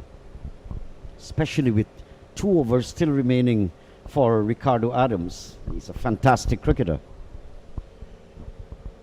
Must say goodnight to Troy Cornelius, former Esquibo and Guyana under 19 captain. Back up the track. Carl Moore as well, calling to say that they're looking at the action, always glued to what's happening with cricket in Guyana. That's a cricketing fanatic who has served with absolute brilliance. Down the ground. Where is that going to go? Straight into someone's hands. Long off there. And the Caimans are losing 1 by 1 of their teeth. In a while, they'll need a wear. So replacement teeth. I look at who's picking up the wicket. Ricardo Adams again, the leading wicket taker in the tournament already. Down the throat of the fielder, who else? Zainul Ramsamy at long off, and he takes it quite easily. Shamar Apple has to go. He's gone for 16 from 21. It's now 100 for 5 in the 15th. Well, Shamar, goodbye. But I'll tell you what, at your age, just keep going. You know, just keep going. I love when kids are at that age and they can reach this level of cricket. I'm interested to look at you, excited for your future. So look at that. Jonte not playing tonight. Jonte Thomas crossing paths with the captain, who is playing tonight. Did not play in the first game. Devon Lord into the 11th tonight at the expense of Jonte, who's actually doing the waterboy duties tonight. Lots of work now. 14 runs and over from here on, if the Caimans will go on to register their first win. I was also looking at Devon Lord's ability to lead, and I found it very strange that he had Sachin Singh bowling the last over at the back end when he himself should have really come on for the last over, but he probably bowled himself out. But it's all this learning process. 29 years old, captain. Half stop, but will not parry it far enough for a single. Yeah, Lord is one of those persons that's been captaining at the second division level for the Georgetown Cricket Club a long time. Moved up to first division, club captain, captain of this franchise, captain of the T10 franchise earlier. Well, I looked at his disposition in the interviews that he had given, and I like his composure and confidence. and perhaps, quite possibly, he had something up his sleeve while he asked Sachin, who didn't bowl one over in the match, to bowl the last over. Yeah, I think what happened, he bowled himself a bit too early in the power play. Second over of the day, then the fourth. And just perhaps lost the plot somewhere along the line as the over comes to an end. Just a single to end the 15th. It's now 101 for the loss of 5. It will be a double change. 76 to get from 30. Will the Caimans score that remaining runs to get their first win? Or will the Jaguars head to the top of the points table with their second win? Next 5 overs will determine that. Lights taking full effect here. It is a festival of light season that we're in. Light over dark. As we welcome back Indrajit and Anthony Kemraj. Well, thank you very much, John Ramsing. 76 needed from 30. That's 15.20 runs and over from here on. And it's going to be pretty difficult. But, nevertheless, self-belief is a great tool that you can use. Mahim Khan 1 for 23 from 3. So he will begin his final over here. Devon Lord, big swing, didn't get it the way he wanted it. Good bounce still of this pitch. So as we come down to the closing stages of this second round encounter, it's been a good cricket so far. That's hoisted. It's going to go the distance. It does. That's a good looking shot off the bat of the skipper, Devon Lord, for a maximum. Hello to you, Anthony Kemraj. Well, good evening to you, Indrajit. Good evening to listeners and viewers on FL Sport.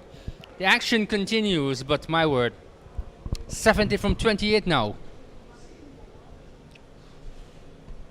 Yes, and it's very difficult at this stage here, but you know, we have seen strange things happen in the game of cricket. There's still a possibility. We're in the 16th over, 107 for the loss of 5. High in the air, this is Lord. And the ball will come close to the boundary. They'll get a second run. I'm not in any way writing off the possible chances of the Caimans winning this game, because they need 70 from 28 now at a required rate of just over 15. But as you said, we've seen strange things happen in this game, and it's T20 cricket. Lots of action in a short space of time. You never know. And that's another fine delivery right on target by Mahim Khan. And this youngster has been very, very impressive. Yes, he has been, he has been. And this is the good thing about the tournament, it brings together to the fore, so many young people, so many young cricketers that perhaps we haven't heard about or seen before.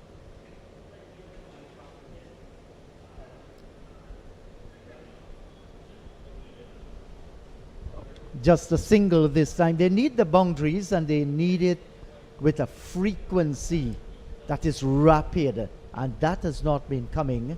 16 overs gone, 110 for the loss of 5. Look, 4 overs to get 67, touch and go. The game right now is under the control of the fielding team. You never know, the Berbice Caimans, they can have a few lusty blows in a short space of time. They can come back into the match, but right now as it stands, they are in control. Well, it's going to take a real big over, an over in which they score maybe 28, 30 runs and follow that up with another 20. If they're going to get there at this stage, it's very, very difficult. Yeah, it is. It is difficult from here onwards. But we have had interesting cricket all day and all night. And it's good to see that, the players have come out and they've given their all to this to their franchise and to the game itself. This is going to run close towards the boundary. It might not get ahead of the fielder. In fact, Billy has done a great piece of football work there, stopping the ball in its tracks. Always dangerous when you climb on top of that ball. But it was slowing too. As we look on the replay there, He actually stopped it with the boots. That's a dangerous thing to do. It is dangerous. We've seen injuries occurring over the years with a number of cricketers across the globe. But that area there that he ran towards the boundary and was able to stop it there is a little bit of a spongy area. So that might have been able to save him on that occasion.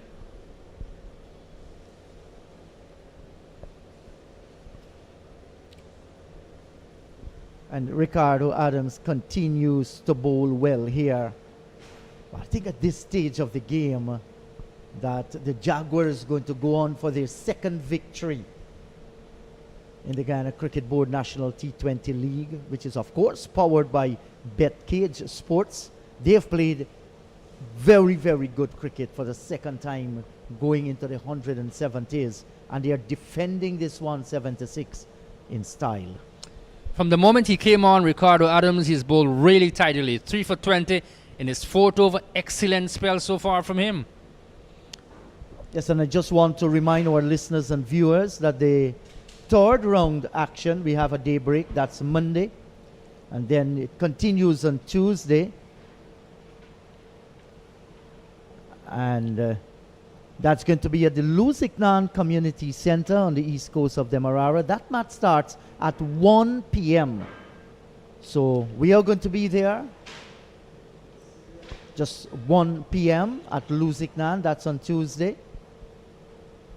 Wednesday and Friday as well at Lusignan.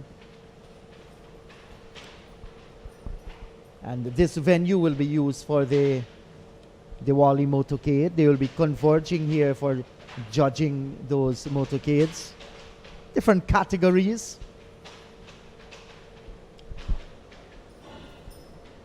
This is stroked up into the offside. Gets the boundary. Pleasantly hit along the ground. And he picks up a very vital boundary here for his team. That's Lord, the captain. Well, he's wielding the bat here and beats the diving Mahim Khan. Couldn't get there and the ball just went across the rope for 4. So Devon Lord is putting up a great fight here for his team. Yes, he is. Look, and might just be saying, look, I might be going out, or my team might be going out, but we're not going out without the fight. We're giving it our all, and that's very important. Yeah, 57 from 20, and it's getting more and more difficult here. But this has been a good over. 2 boundaries smacked off it, 3 singles. That's 11 runs with still 1 delivery to go in this over. Over number 17. I thought that Sachin Singh, come back to that in a moment. He's stumped. Is he? I think he's going to go back to the pavilion, so he's well short of his ground. And they lose another wicket. That's of Rivaldo Phillips, gone for 14. And the Caimans are further on the back foot. They're 121 now for the loss of 6 wickets. Yes, and what Rivaldo was trying to do there was to get the pitch of the ball and look to push into the offside field. Outfoxed by the bowler, missed it completely, and the keeper did a splendid job. Yes, Tomani Caesar, we did see him in the inter-county competition. Excellent glove work, and again here, very fast.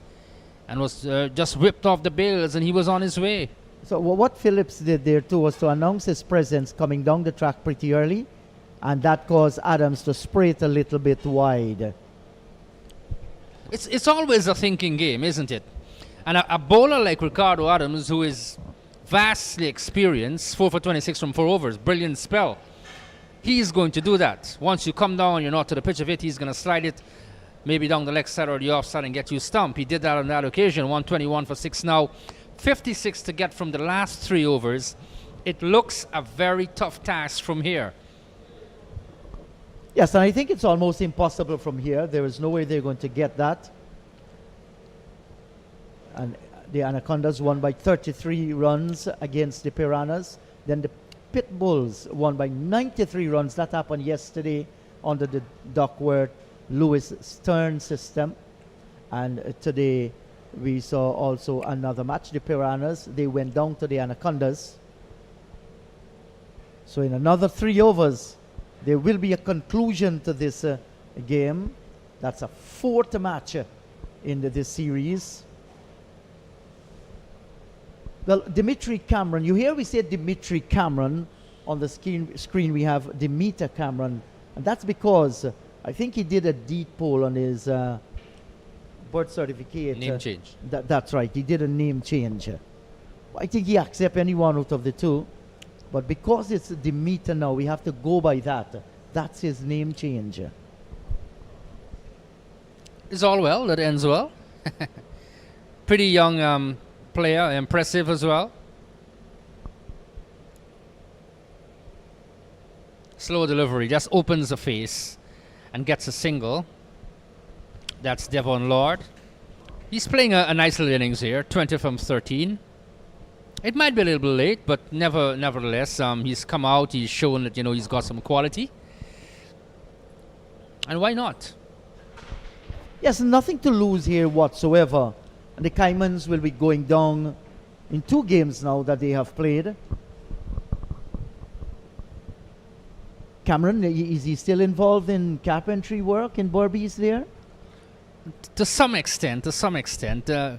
Of course, he has switched clubs. He's now with Albion, basically.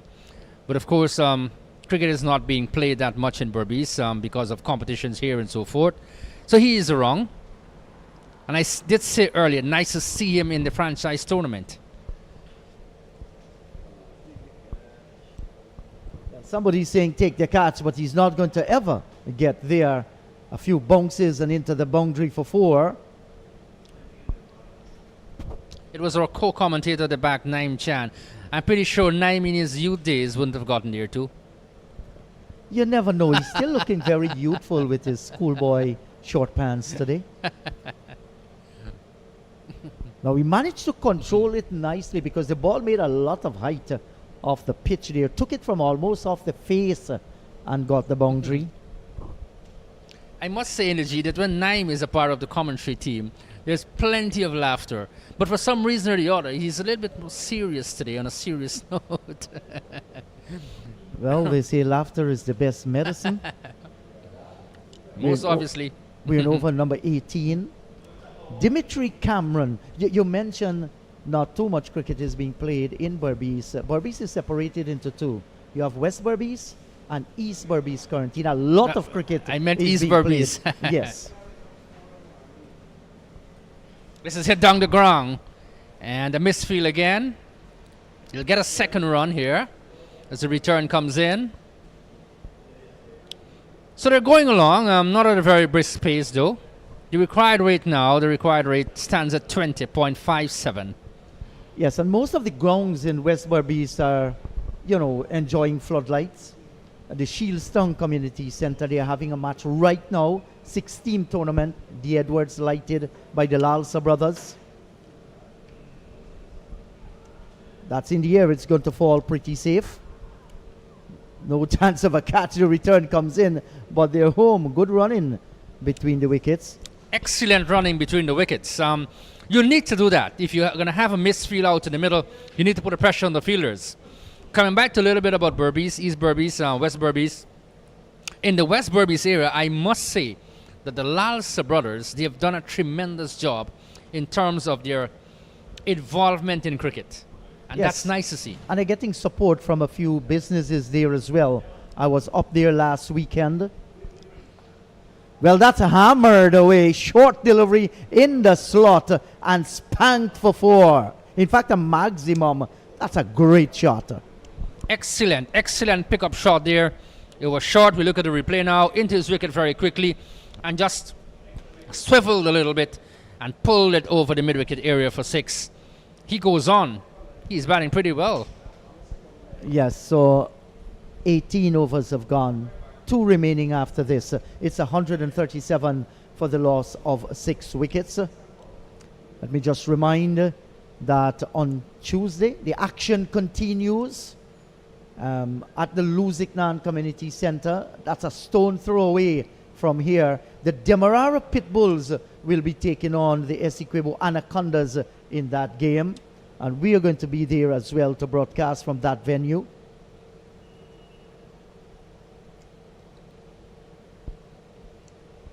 So what? We've had 18 overs bowled, 137 for a loss of 6. And we look at the graph there. And it just goes to show that the best over they've had been what, the 16th over in the innings or the 15th over. They haven't been able to maintain that sort of scoring rate.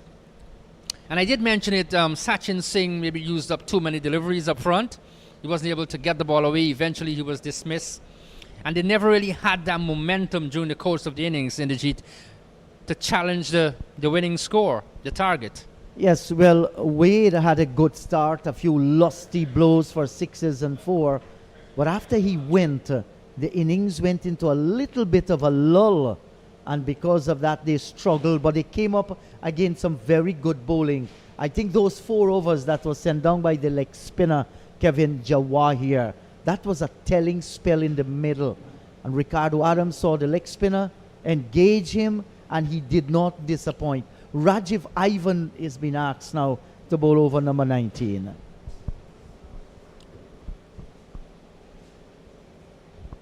This is pulled high in the air. The fielder comes around, takes a catch, and throws the ball high up in the air to celebrate the fall of another wicket.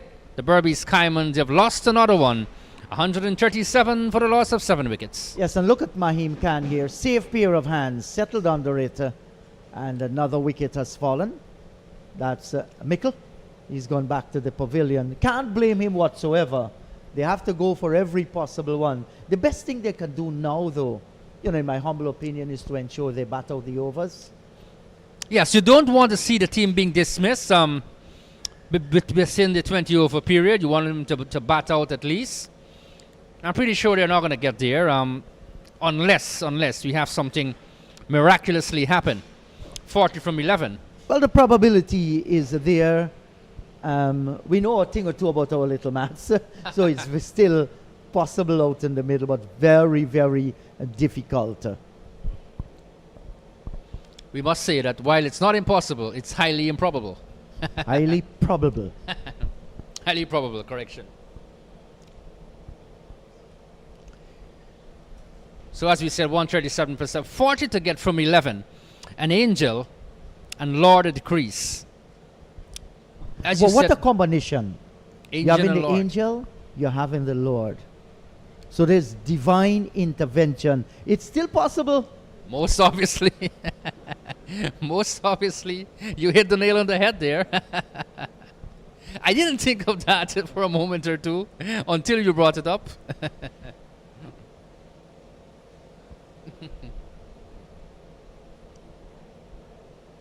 After all, in the Jeet, you do follow your cricket. Yes, I do. I guess all of us do follow our cricket.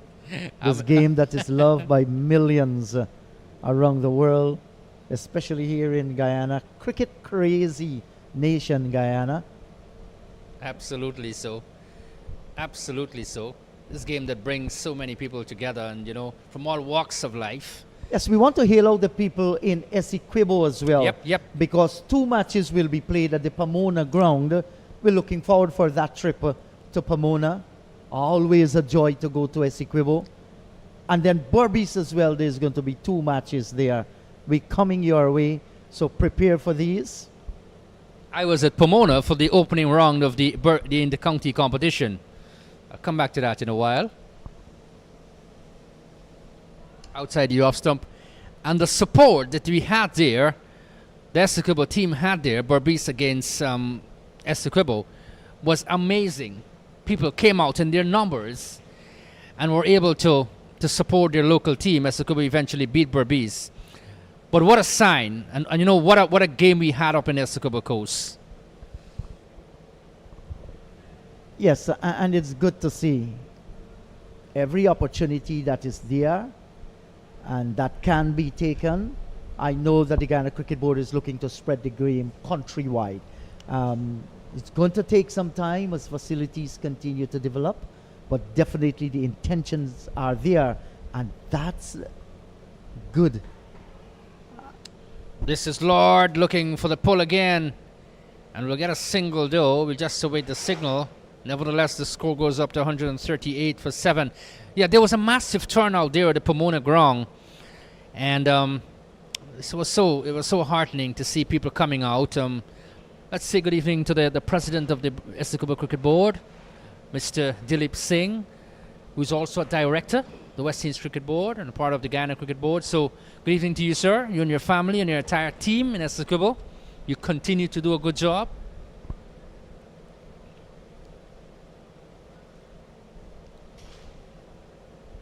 And Angel is getting another good delivery right on target, and all he can do here is to defend the 19 over just been completed. 139 for the loss of 7. Well, if the Angel and the Lord can't do it, who else? The Jaguars 176 for 6 in 20 overs. Just a recap for you on your screen. And the Caimans 139 for 7, 19 overs gone. Just a solitary over to go in this match. And we pull the curtains down this evening's proceedings. It's an entertaining 70 from 40 deliveries off the bat of Zainul Ramsamy. Really ensured that total reached that 176. Was a splendid display of good batsmanship. Rode his luck a little, started a little bit scratchy, was involved in the run out of Ram Karan, but steadied the ship nicely. He will feel pretty happy with that innings. At the end of 6 overs, we must take note that the team, they were 31 for 2. The next 14 overs, they scored 145. Just goes to show that things can change very quickly. But they stepped on the gas, and as you said, Ramsamy was the main man there, was the main pillar. And got good support as well from Rajiv Ivan. 26. Yes, a nice little hand, as well as Kevon Jawahir here. 20. So down the road, you know, there were contributions. And I think they steadied the middle order very nicely. Kevon Stephen will finish this off. This is pulled. Will it go into the boundary? Yes, it does. It might come a little bit late, but it doesn't matter at this time. That's why not have a little party at the end here. Yes. They have given a good account of themselves here, the Caimans, but it's not going to be given off, but they're fighting even in this last over. It's going to be a joy to see them get up to that 150. They're 7 away from that. Yes, you know, it's going to be a little bit of a psychological effect on the team itself. Get to the 150 mark, pass that stage, keep your wickets intact, and hold your head high. So, you know, you go in there, you've lost, but you still have some pride. Down the ground. And this will come straight to the fielder. You get another single, 144 it goes up to. 34 in 5. And spare some thought here for Devon Lord, who's on 36 from 22. The skipper came in very difficult circumstances. He's playing a good little knock. Just cannot look at yourselves and say we're going to be knocked out. Not at all. You never know. Fortunes favor the brave. And getting into form for other encounters. Slow delivery, well bowled there from Stephen. Struck on the body. That's Angel. They got another single though. So as we pull the curtains down on this evening's proceedings in the Jeet, I must say again that it's been a pleasure to work with all of you, FL Sport, for this game. And maybe continue in that rich vein of form during the course of the tournament, which, as you said, of course, will be spread to Berbice and Essequibo.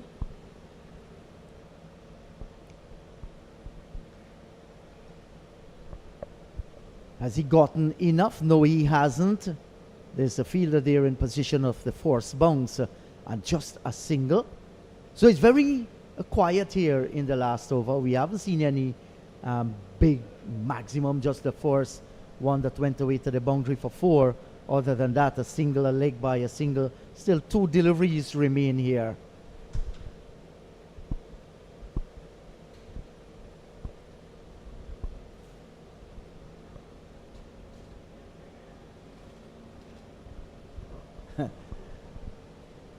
Still had the presence of mind here to look for the single.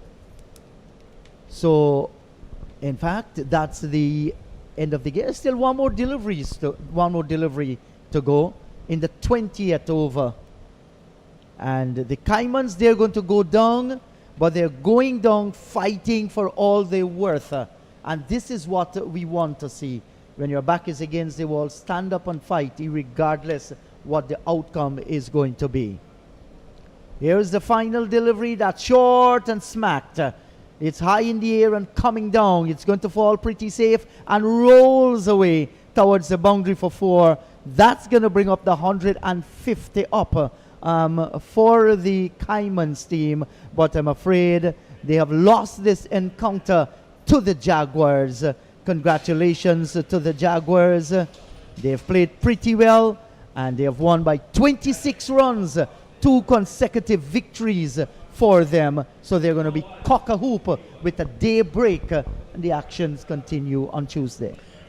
Congratulations to the Essequibo Jaguars. They came here, they played well.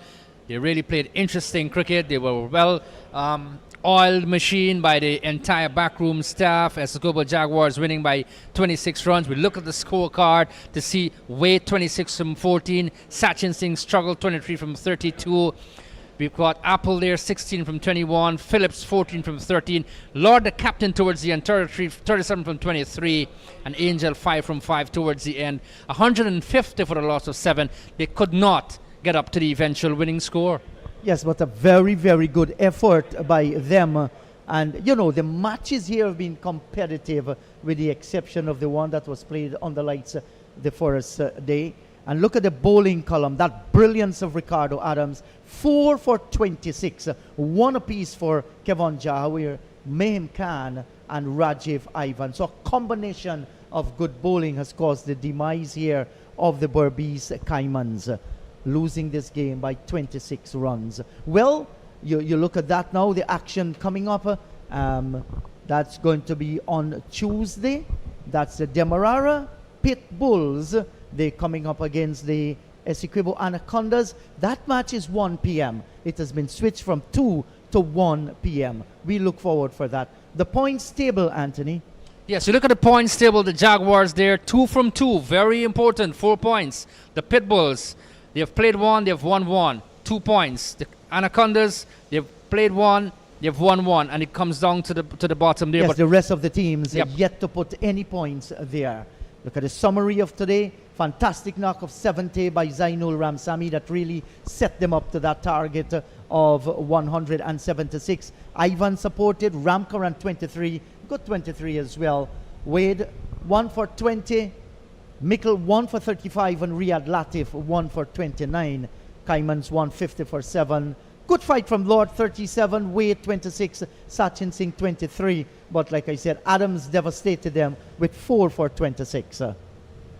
Yes, as you said, you know, it's a well put together victory here by the Jaguars. I know they're going to want to continue their winning ways. The Caimans, they haven't won as yet, but who knows what will happen later on in the competition. Pretty long competition. The action continues on Tuesday, so let's see what will happen.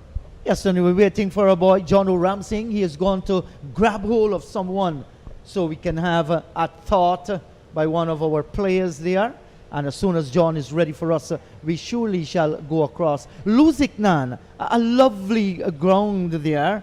And, you know, we are expecting a good turn-up of spectators there as well. Look, another venue, Luziknan, another rural area here in Guyana. Lots of people we expect to come out there on Tuesday. So, you know, let's wait and see what will happen. But it's good, and I must compliment the Guyana Cricket Board for spreading the cricket to all these grounds around the nation. So at the end of it, you're not going to have a situation where the competition is being played basically in Georgetown or in Demerara. So you're having it in Essequibo and Berbice as well, and that's excellent news. Yes, certainly, and I think as they continue to develop the game, we are going to see much more like this. But you're right, kudos to whatever. And if you want, if I may say, Najid, if you want to spread the game of cricket, you have to take it to the country areas and so forth. But it calls for the appropriate facilities as well. So there are a number of things, the logistics. On the coastal plain of Guyana, it's huge. And you look at this, Ricardo Adams in the wicket column, 4 so far, good economy. You have 5 people tied with 3. That's Anthony Adams. Clinton Pestano is right up there as well. So we have seen both good bowling. We've seen some fine batting as well. Great start to this tournament.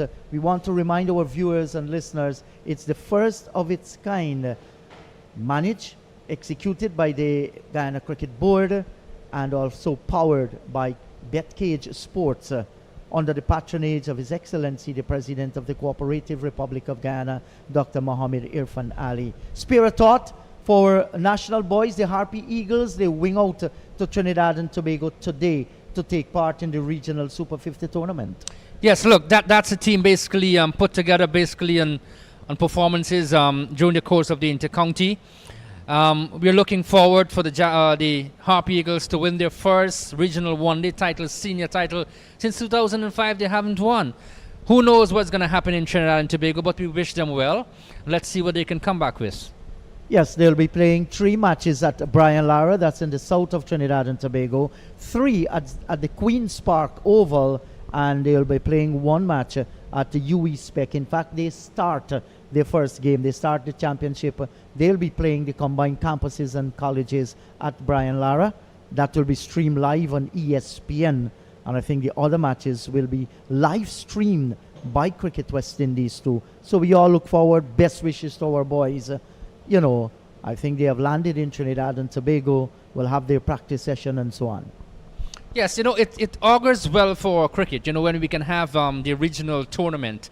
And obviously that is going to be used as a yardstick, basically, for selection to maybe the senior West Indies team, the one-day unit and all of that. So if these players can come up and they can spring a few surprises or two, 1 or 2 notable performances, who knows, they can be in the senior West Indies team. So it's a regional Super 50 tournament that I guess each and everyone is going to look forward to. Yes, certainly. And that's the platform, in the region for you to perform, so the selectors will have a good look at you. And once you do well, the thing is that your name will be called. And it's essential, that some of our boys, all of them, put their hands, be counted as well.